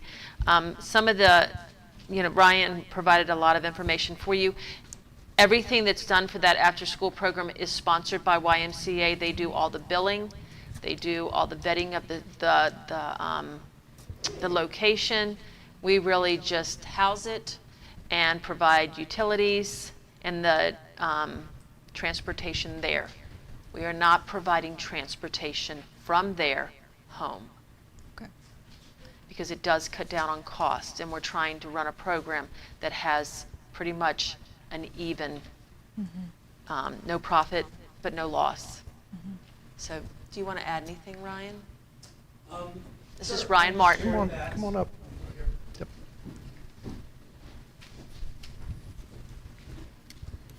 Does this work? Can you hear me? I am Ryan Martin. I'm the Executive Director for the YMCA Virginia Tech. Some of the key things I think that are important to pay attention to: this is a nonprofit child care after-school program. It does build off of other programs that we have in the community. It will be fully licensed by the Virginia Department of Education, similar to the other programs that we operate also. It'll also make Virginia Department of Social Services subsidy available for individuals who fall below the threshold for being able to pay for this. And we do operate on a sliding scale, so it will be tiered based on household income. And that kind of gives us the capability to look at the entire community and make sure that we're providing resources to everybody that is in need of it. We don't want to turn anybody away. So we do try to make some scholarships available for that, make use of the subsidy, as I mentioned, and then do the different tiered levels for the participant payments. We will have a site director that is licensed by the Department of Education. So they'll be able to manage all of those day-to-day activities. And then we're looking for a 1 to 15 at the max ratio of students to teachers. The teachers will be from Radford University. We have had conversations with the Department of Education. We are one of only 8 campus YMCAs in the United States. We're very unique and very different from many of them. And one of the things that set us apart is that we do focus on college students and providing them with real life, real world experiences that help them launch their careers while they're still in school. So we do have job descriptions that are for a paid position as an intern for this. They will do classroom management, they will do curriculum development, they will work on all of the outreach and workshops with the students. They'll be in charge as the kind of first line of defense for any harassment issues or behavioral issues that might come up, and then work with the site director and or myself and Radford City Schools if it goes to that level. They're very enthusiastic, they're very excited. I love working with college students because it really does kind of make me excited about what our future looks like and making sure that we give them the opportunities to really find out how they're going to excel in these areas. We want a quality program, so we're trying to keep it for a low ratio. The state allows 1 to 18. Like I said, we're shooting for 1 to 15 or less. We are a USDA sponsor for the region, so we do have access to dollars for food access and equity. Can make that available to low-income families for meals before they go home at the end of the day also. So really will help to augment what you're already doing for breakfast and lunch with these students to make sure that they have a full stomach and don't have to worry about where the next meal is going to come from and can instead focus on education or scholastic sports or other things of that nature. Happy to answer any other questions. There's a lot more information in the PowerPoint presentation. We really appreciate the opportunity to partner with you all. Thank you very much. Does anybody have any questions? Thank you, Ryan. Sure. First off, thank you. It sounds like a phenomenal program. Thank you. Exciting. I am curious. I've heard some questions in the community. Since we're not going to be able to provide, and it makes sense, we wouldn't provide a trip home. Is there anything that would prevent the community of operating almost like a ride share? If you have someone in an area who has a van or students riding together, do we have any prohibition on that? Oh, I think we've always allowed that. Okay. I mean, I typically just want to be sure, 'cause we I know who's doing that. Gotcha. Yeah. Yeah, I know that the question's been presented a couple times, and if we have to do this, is it okay if, you know, I've got a big van or a church has a van or something? Right. Could they provide that service? I think also, correct me if I'm wrong, Ryan, but you go till 5:30, is that correct? We do. Which Okay. is longer than what we did. Sure. You know, so that helps a parent who's off of work at 5. Absolutely. Right, so that does add a little bit of a convenience for working parents. Rideshare is fine. The only thing we would ask from the licensing perspective is that we develop an MOU with whoever that transporter might be. And whether it's like, if it's just like a family taking 2 kids home in the neighborhood, just having some written consent from the caregivers. Sure. If it's going to be a church, then that might be a little bit more formal, just to kind of cover whose insurance is going to be covering Yeah, the of course. transportation, et cetera. But we're very open to things like that. Very good. Thank you. Sure. Thank you you all very very much. much. So I also talked to the Pulaski Community Youth Center. They're pretty new. They have one class. They basically serve River Lawn. They bus them down from River Lawn, from the new River Lawn to the older River Lawn, and that's where it's held. They're great. They are welcome. You know, they want to make another class, but we would have to transport students from Radford City over to Pulaski. I just don't think that's, you know, really something we can do right now. However, if a parent wanted to look into it, they are, you know, we can give them that information. Okay, I just wanted you to have that as well, because we did meet with them too. thank you. It sounds like an interesting program, but not really feasible for Right. managing 80 Right. kids. Ryan, one question we didn't ask, which I think is really, really important. How long will it take for us to get this up and going? Sure. So there's a lot of stuff that has to happen. We have to hire a site supervisor, but we do have a lead on that. We have to hire the different staff members, the teachers, the interns. We have some leads on that, and already because we were co-writer of the 21st Century Grant with Radford City Schools, we've already talked to Radford in the springtime about those intern positions, so they are aware of it, and we've got some good connections for that. The big thing is going to get the license in place and the Department of Social Services in place. That's at least like a 45-day process. However, there is an exemption that can be used for a 30-day probationary period. So I would like, if all of this works out and you are interested in pursuing that, I'd like to shoot for like an October, first week of October-ish start date and kick off the 30 days from that point in time moving forward. It's going to involve some conversation. I'm not going to promise that, but that's really what I want to target. I know you all are in need. I know the parents are really in need. So whatever we can do to expedite the process, we would love to make it happen. Okay. Another thing I do want to speak about real quick, it's the Before School program, because we've been funding that through ESSER, and the ESSER funds are running out as of September 30th. However, Mrs. Long and I sat down and looked at the numbers. Right now we're holding 78 kids in our morning program between McCarg and Bell Heath. McCarg has 31, Bell Heath has 47. We did a nonprofit estimation of what it would cost to continue that program running, what it would cost to parents. And what we really came down to is if it remained at 78 students, it would be $3.45 a morning. So what I did then is it would really be monthly pay. We counted the days up in each month to determine what the monthly pay would be. And we can put that online. Now, if we went up to 100 students because parents thought, oh, this is a great thing, we could do that. We have the personnel in place. It would drop it to $269. But if we lost students because they have to pay now, of course that pay is going to increase because it's dependent on the number of children enrolled. So we pretty much estimated it could be anywhere from, $5 a day to $2.69 a day, depending on how many kids remain enrolled or plan to stay or leave. And we would have to put out another survey, obviously first asking those parents if they're going to stay, and then seeing if there's anybody else interested. It's been going very, very well. Both Cole and Michelle are here, and I think it's been great. So I think that's the best thing we can do at this point. How much longer do we have the ESSER funds before they? September 30th. September 30th. That's it. Okay. So at this point, we just need your blessing to move forward. We're really not going to have a choice after the ESSER funds, but the other one is more of a choice. Do we want to do it? And I think you have encouraged us to pursue this. I think so. So do I need to have a motion to move the after-school? I No, don't think we just need your blessing. just need our blessing. I'm very comfortable with going with the YMCA and absolutely. Okay. Thank you so much and looking into reaching out to those parents with the morning programs so that we can Yes. hopefully continue that at as low a cost as possible.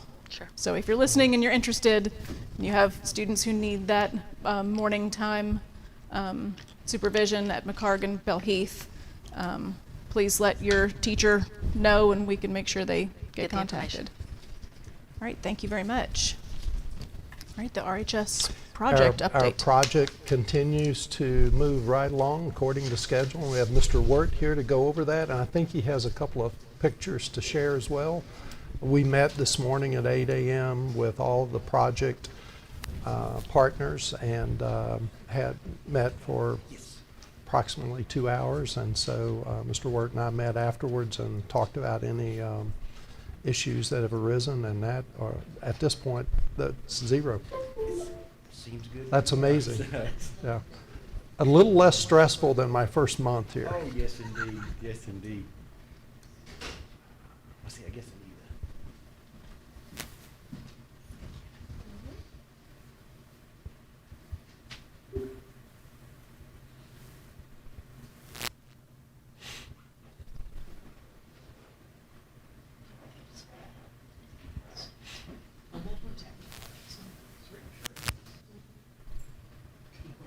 yes.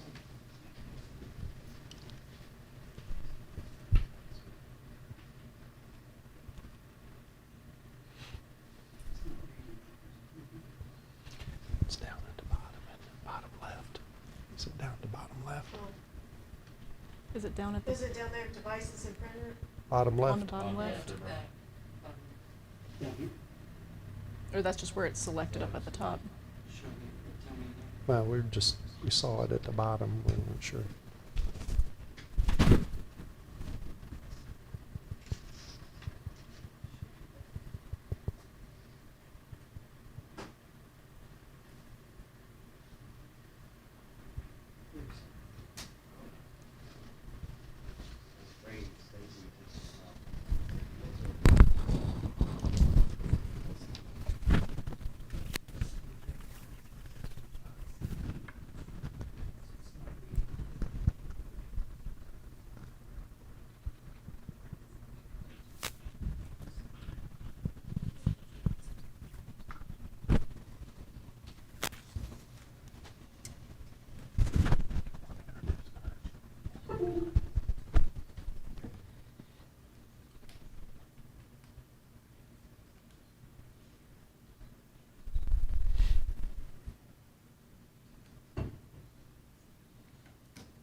Yeah, so that's all of them together.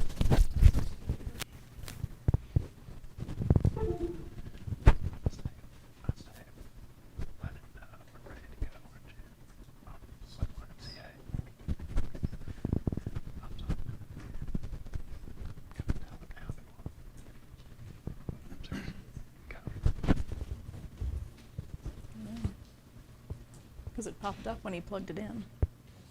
So it recognized that it got plugged in, but didn't open it.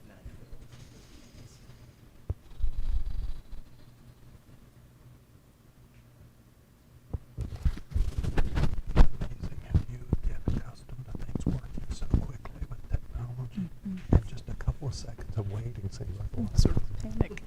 Yeah, it does, doesn't it?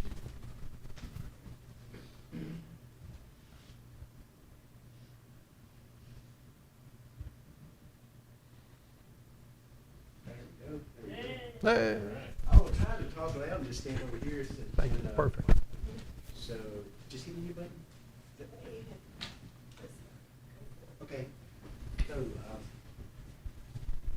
just for an update, Usually I start with the science rooms and go down to the stadium. I wanna reverse that tonight. Just do things a little different.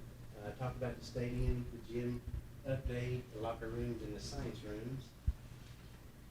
The stadium is still the same as it has been. It's still proceeding as planned after football season. They have their shop drawings ready, so we're just waiting till we get the opportunity. Hoping all goes well with their material supplies. The gym is actually starting to come online. They've been working outside, but Extreme Construction would like to get in and start working on the inside, working in between the volleyball and basketball. We just talked this morning with Mr. Stewart, trying to coordinate the schedule there. It's going to be a little challenging because there's a lot of work to do there. The electrical work and HVAC is continuing. Still waiting for the rooftop unit. That's coming, should be coming October. One of the units is actually coming in September as of today. I just called after a meeting just to see if they knew. So. Locker rooms are proceeding steadily. HVAC continues with the installation. Big things, the electrical panels, just getting the panels that are delayed until October. We can't occupy until then, but Travis with Extreme does hope to have it in good shape this month. He's hoping to have a lot, just waiting for the panels. Then the science rooms, the final inspection was completed. The certificate of occupancy was granted prior to classes. That was the big deal. At least it was for me. So this was the summer goal. And then the punch list items are being addressed as time permits. I took it in reverse because I just wanted to show some pictures of what the end result was. Just the outside with the HVAC, that's what all the classes, the locker rooms are getting. But this was just nice. Roger took me around this morning, and this is what it looks like after it's all came together. With chemistry. Earth science. It's nice for me. It just kind of reminds me why we do what we do. So that's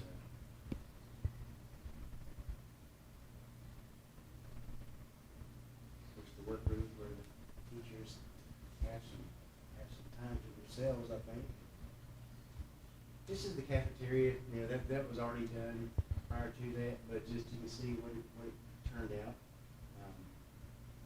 That was new furniture, wasn't it? New tables. New tables, yes. It's kind of nice. This was a walk-in freezer. Thompson didn't. We didn't have anything with that. We just took a picture with it. It's just kind of a nice addition. It's an improvement too. So, just any questions? A couple things just that had been brought to my attention. The temporary fencing behind the gym at this point. I'd seen a picture earlier with a question from a student actually. It looks like it extends all the way over to the building, like that section is blocked off for passage there. Is that something that we're going to be able to open up like on Friday for games, or is it just a bad photo that I've seen? I hadn't had a chance to go there That yet. was just for today to get the students away from the area where the very large crane will be tomorrow. So we were trying to get them to not go in that area, and we had administrators stationed to assist them to go in a different entrance. But that large crane will come at 8:30 tomorrow morning after all the students are in the building. Then once that's done, I think the fence comes down, right, Mr. Keister? Yep. So it's temporary. Excellent. I had a couple students message me going, how are we going to get out there? Band students, how are we going to get out there to go? You know, we have to go all the way around, take all the equipment. And I'm like, guys, they've got a plan. Yep. That's Just let them temporary. work it. Couple days, right? Last question, and I know it's still early in the process. Well, actually, more of a comment than a question. I was able to attend the last home game, and I think we all had some concern, or at least some trepidation about putting home and visitors all on one side, and was it going to work out? Seemed like it went really well. Everyone was smiling and happy and having a good time. I wasn't aware of any issues in the game. So I was happy to see that, and I appreciate the work there. But I wanted to follow up with a question. I know there's been some communication with council members about the aluminum seating, the existing benches. Just to reiterate, were we still going to be able to remove some of those to use around town? You know, Okay. that was one thing Jack in the office had said to make mention. I didn't know about maintenance. Like, the visitor side, there's a certain amount you can take, I think, from both. He said we can go ahead and start working on getting that out. If Marcus, I guess, would Marcus do that? Or, but yeah, that was, we get the home side after football goes down, but the visitor side is available now. Okay. So. I know there's been some questions with, other projects going around town, the parks and everything of, do we have any idea of timeline? So maybe it's a conversation we can have, direct to whomever it needs to go to. Yes. So. Yeah. Visitors, if you could get the, were you gonna get both sides?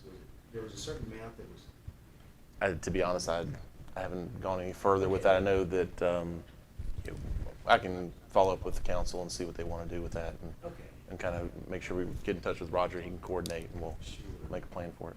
But thank you. Sure. Thank you. Thank you, Mr. Ward. Absolutely. Thank you very much. In your packet, you'll find an enrollment report. Basically, we try to give you an idea of how many students are attending Radford City Public Schools.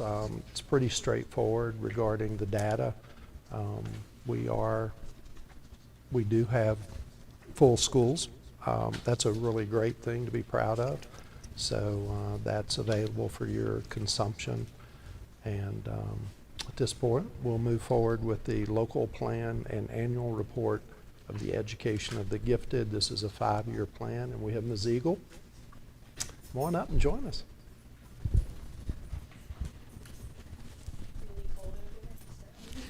Right here? Yeah, that's fine. Wherever you So are we going to start with the local plan? Sure. You guys all have a copy of that? We do. Okay. It's a very long document, and I don't want to keep you guys too long, so just kind of wanted to touch point. This is our 5-year plan that gets reported to the state. It's up for submission at the beginning of October. So I'm kind of coming before you guys right now to get approval to submit that. Some of the biggest changes that you'll see in there, and they're not really that big, but it's just tweaking kind of our referral process and our identification procedures to match what the schools are adjusting their testing to look like. So for example, at McHarg, we used to use running records as a means to monitor growth. And so with introducing a couple other forms of assessment, that's kind of been incorporated into the plans. And so on the very last pages, where page 43 and beyond, those are where all like the documentation will be. So you'll see the student profiles there, the rubrics that are going to be used, and that is, again, that's kind of the biggest thing that has been changed from our previous report. Was there anything in particular? I think I submitted it to you guys a couple weeks ago, so hopefully you guys had a chance to look it over. But were there any questions in regards to the local plan specifically that you guys had or that you saw? Any concerns before I submit it? I think it's very thorough. Yeah, it's a lot. It's like 50-something pages. So. Yeah. I was going a little cross-eyed myself. The question I'm often asked, is this required? And we know it is, since you guys deal with it each year. Yeah. So the local plan, like I said, this will be our plan that gets submitted for until 2028. And so there will be some minor tweaks that may need to be adjusted throughout those 5 years, but for the most part, this document we're kind of signing off on for the next few years. So,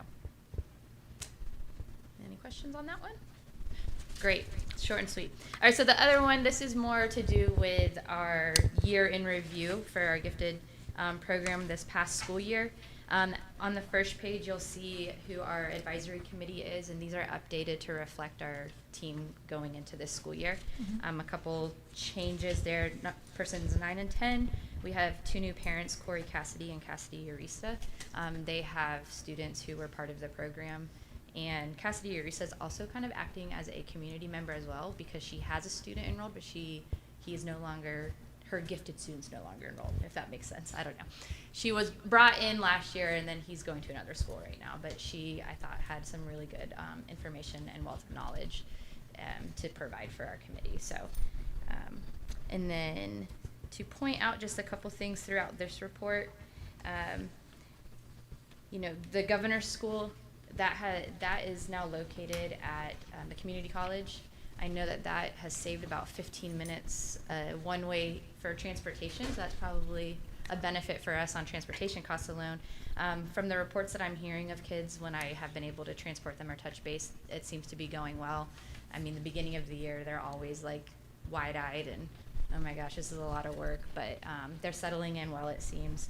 Our AP students, which is going to be on page 3 of this report, so it's the part 4 section of academics. We had 77 exams taken last year, and of those 77 exams, that was distributed between 63 students. We had a overall 59% pass rate, which is about in line with what our previous year's pass rate has been. The global pass rate is not available yet, but last year's was around 64%, so we were a couple percentage points lower than that global score. But again, it's right in line, as you can see, the previous couple years, we're hitting kind of right in line. To the projection for this year, I'm not really sure. We have transitioned into more dual enrollment courses and have dropped a couple of our AP courses. So our enrollment is going to be lower. I don't know how that is going to affect our overall scores. Hopefully we can continue on the correct trend of matching up with the global rates as well. So this past school year, we had 51 referrals and students tested for gifted services. That is broken down. We had 10 students at McCarg, 38 at Bell Heath, 2 at Dalton, and 1 at the high school. And then I just wanted to point out a couple things that we were able to accomplish last year with the program. I was able to take Bell Heath students on 3 field trips. We went to RU once and Virginia Tech twice, and were able to do a couple enrichment opportunities there. I told teachers, like, having these 2 universities here is amazing because it is free information for these students and free enrichment for them. I mean, we have to pay for the transportation, of course, but it's right there, and they're more than willing to have these students come into these programs, and we're hoping to continue on that trend of being able to provide enrichment outside of school for students as well. We had students participate in a NASA Tech Rise Student Challenge, and so I had six sixth graders participate in this with me throughout the school year last year, and it's ongoing. We developed a proposal for Tech Rise, and they collaborate with NASA, and we actually launched a experiment into space this summer. We have gotten our payload back and are now in the process of planting our seeds, in which we sent at the greenhouse over at RHS, and we'll continue to collect data and submit that. And they were actually invited to present at Roanoke's Day of STEM in October. So that's been exciting. That's been a lot of work, but really a highlight, I think, of the program this year. So that's kind of all I had. I didn't want to keep you guys. I know you guys have been here a long time already, but do you have any questions for me? No? It would be nice, Ms. Eagles asked for those kids to come and present to you. Yeah, absolutely. Yeah. Yes, please. So we can get them here. Because I don't know what I'm talking about half the time. I look at the box and I'm like, okay. There, so, yeah. And those kids are in 7th grade now, so they're young and bright futures. But, yeah. Thank you very much. Thank you. Appreciate it. Appreciate you guys. Thank you. So do we need to move that to be an action item to approve? It's already there. It's already on there. That's okay. Just kidding. All right, do we have any other report of the superintendent? Not at this moment. Okay. Reports of board members? Does anybody have anything to bring? Madam Chair, just a couple things. Along the same lines of we were just discussing, actually last night I was able to attend the New River Community College President's Board meeting. Inspiring and motivated meeting, as always. But a couple things to bring to the board's attention, the community's attention from that meeting. Governor's School update, ironically enough. So at this point, the students and the educators have been fully on campus at New River Community College as of 8/4. Just to give us some perspective, because actually I was surprised by this, the average student's day begins at 7 a.m. up there. They are on campus in class at 7 a.m. That's motivating to me because I love my children, but I look at my girls and say, to imagine that they're already in Dublin in class at 7 is impressive. They're traditionally done with their classes most days by 11:30 in the morning, then they're on their way for the rest of the coursework for the day. Comments of things that have been heard and reiterated. Things are going amazingly well, and things have gone beautifully. That was a quote from President Huber, and it seems to sum up the viewpoint of the NRCC and students that were spoken to as well. So everyone seems to have the same opinion that you've heard also, which is great, and it's reassuring. General information, because it does relate to our students' opportunities, but it was great to hear New River Community College has 350 fully endowed scholarships available this year. And those are typically $25,000 or more in order to be an endowed scholarship. So there's money available and support available to our students in our community. ACE specifically, because it's a program that's near and dear to my heart. Radford City has 39 ACE participating students this year. With that in mind, we actually represent, as our city, 8.29% of the student population at New River Community College. So really good representation there. As a city, not as a school board, but as a city, we actually contribute $8,226 annually to New River Community College to help support the students and provide the resources to our student community. So I think it's important to understand that and know that they are such a strong partner, by all means. They also had mentioned that they are working in coordination and partnership with Radford City Public Schools. We were recognized and appreciated last night, so Ms. Denny, I'll direct that at you mostly, because it was regarding some work, collaborative effort and work that's being done with grants and scholarships that's related to the work ethic. They mentioned that was the Micro Works Foundation that's being sought from. And the staff and the board are very supportive of the effort to continually find creative and innovative funding sources to assist students with academic as well as non-academic financial resources. That was a big theme from last night is, students we often need support with academic, scholarships and grants, but there's non-academic needs as well. Mm-hmm. It's not always about the tuition, but it's about the supportive things so that they can focus on going to school and doing a good job. Not have to worry about rent. Mr. Calfee, as much as I thank you for that, I'm going to have to give the credit to probably Margaret Sproul, Dr. Sproul, Sure. Dr. Little, Jamie Little, and Kirsten Posey. They do a lot of work with NRCC and Wonderful. our kids through ACE. So It's great. Just a shout out to them. Absolutely, thank you. But that was the report I had from there. I do have a breakdown of the numbers and all that, because you guys know I'm a numbers guy. If you're interested, reach out, let me know. But it is encouraging to see how Radford City is partnering with all of our resources, and NRCC is very excited to be one of them, and I think it's awesome. So it's great. Thank you. Excellent. Thank you. Does anybody else have any reports to offer? I don't have a report, but kind of a personal interest for me that September 17th is Constitution Day, which falls on a Sunday this year. But I think it's such an important thing to include in our instruction any ways that we can, because that document is the foundation of a republic that's been ongoing for a very long time.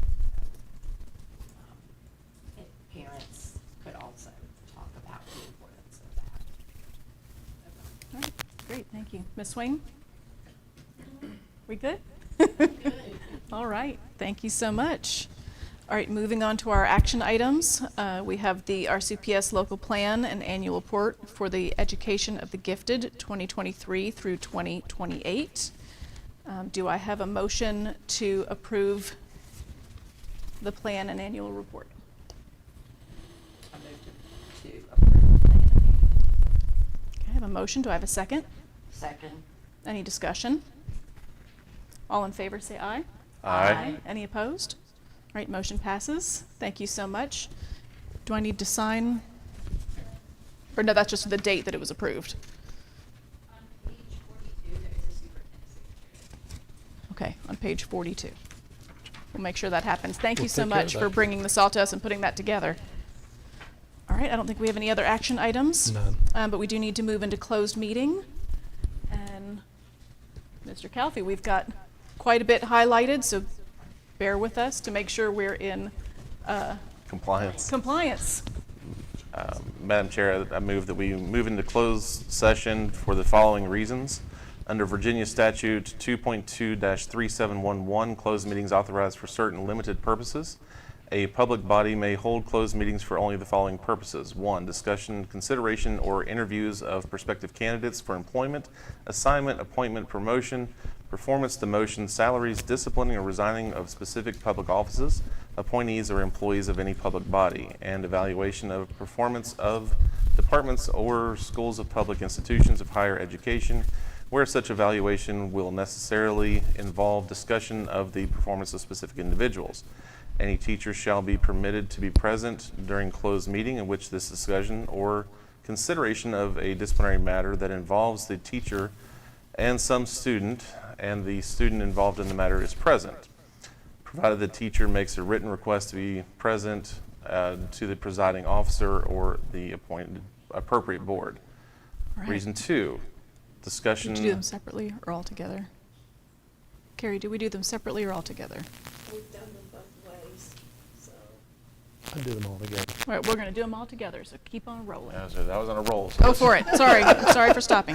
Reason number 2. Reason number 2, discussion or consideration of admission of disciplinary matters or any other matters that would involve the disclosure of information contained in a scholastic record or concerning any student of Virginia public institution of higher education or any state school system. However, any such student, legal counsel, and if the student is a minor, the student's parents or legal guardians shall be permitted to be present during the taking of testimony or presentation of evidence at a closed meeting if such student, parents, or guardians so request in writing and such request is submitted to the presiding officer of the appropriate board.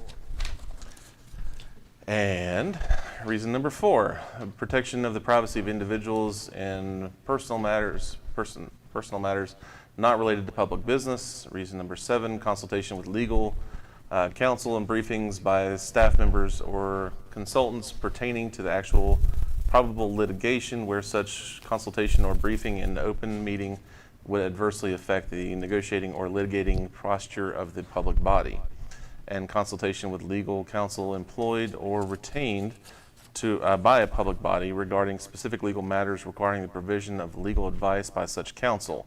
For the purpose of this subdivision, probable litigation means litigation that has been specifically threatened or which the public body or its legal counsel has a reasonable basis to believe that will be commenced by or against a known party. Nothing in this subdivision, I keep doing that, words are difficult, shall be construed to permit the closure of a meeting merely because the attorney representing the public body is in attendance or consulted on a matter. Reason number 8, consultation with legal counsel employed or retained by a public body regarding specific legal matters requiring the provision of legal advice by such counsel.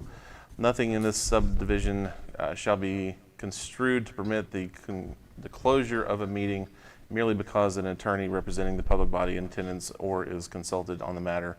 And reason 29, discussion of the award of public contract involved in the expenditure of public funds, including interviews or the bidders or offerers, and discussion of the terms of the scope of such contract, where discussion in an open session would adversely affect the bargaining position or negotiating strategy of the public body.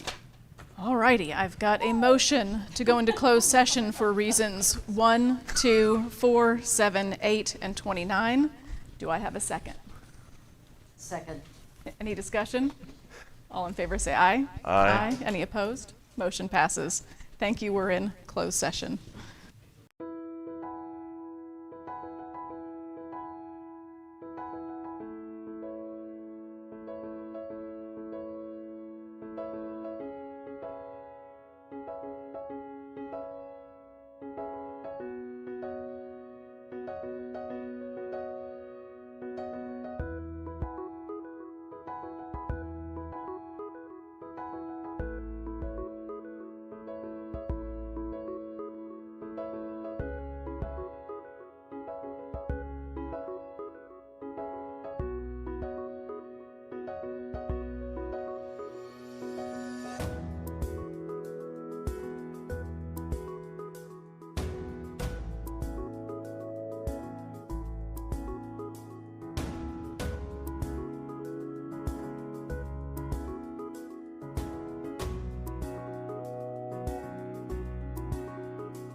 to convene in regular session, please?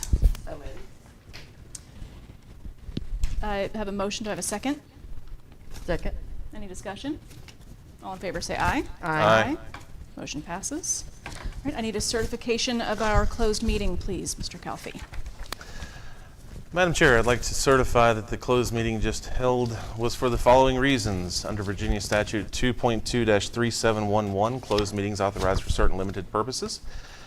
A public body may hold closed meetings only for the following purposes. Reason 1, discussion, consideration, or interviews of prospective candidates for employment, assignment, appointment, promotion, performance, demotion, salaries, disciplining, or resigning of specific public officers, appointees of employees or public body, and evaluation performance of departments of schools or schools of public institutions of higher education, where such evaluation will necessarily involve discussion of the performance of specific individuals. Any teacher shall be permitted to be present during a closed meeting in which there is discussion or consideration of a disciplinary matter that involves the teacher and some student, and the student involved in the matter is present, provided the teacher makes a written request to be present to the presiding officer of the appropriate board. Reason 2, discussion or consideration of admission or disciplinary matters or any other matter that would involve the disclosure of information contained in scholastic record concerning any student of a Virginia public institution of higher education or any state school system. However, any such student, legal counsel,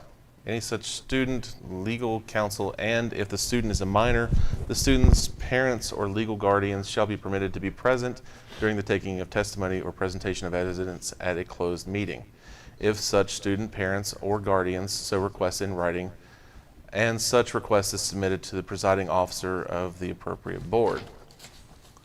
Reason number 4, the protection of the privacy of individuals in personal matters not related to public business. Reason 7, the consultation with legal counsel and briefings by staff members or consultation pertaining to actual or probable litigation where such consultation or briefing in open meeting would adversely affect the negotiation or litigation posture of the public body. And consultation with legal counsel employed or negotiated or litigating posture of the public body, consultation with legal counsel, I'm sorry, I just read that twice, or retained by a public body regarding specific legal matters requiring the provision of legal advice by such counsel. For the purposes of this subdivision, probable litigation means litigation that has been specifically threatened or on which the public body or its legal counsel has reasonable basis to believe will be commenced by or against a known party. Nothing in this subdivision shall be construed to permit the closure of a meeting merely because the attorney representing the public body is in attendance or is consulted on a matter. Reason number 8, consultation with legal counsel employed or retained by a public body regarding the specific legal matters requiring provision of legal advice by such counsel. Nothing in this subdivision shall be construed to permit the closure of a meeting merely because of the attorney presenting the public body is in attendance or consulted on the matter.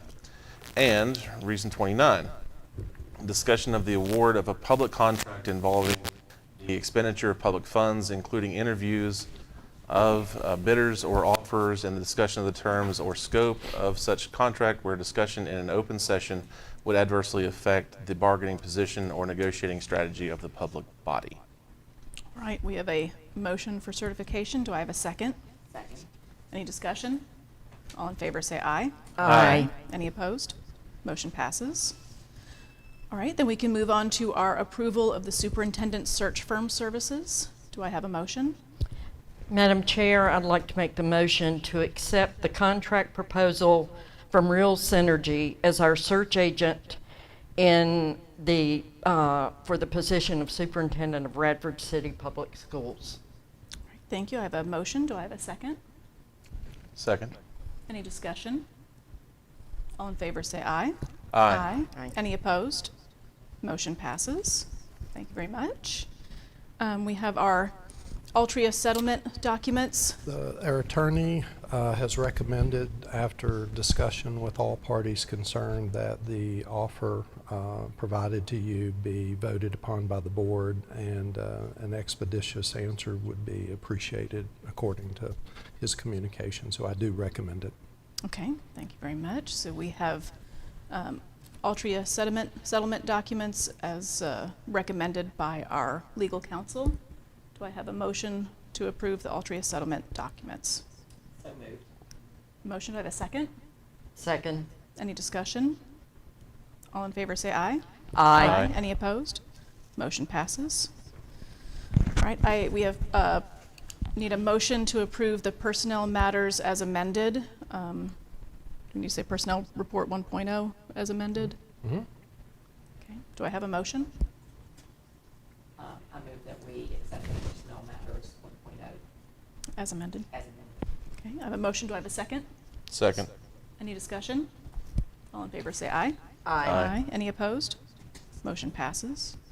I need a motion to approve our student, do we have student matters, just Tuition tuition? matters. All right, so tuition students, do I have a motion to approve our tuition students?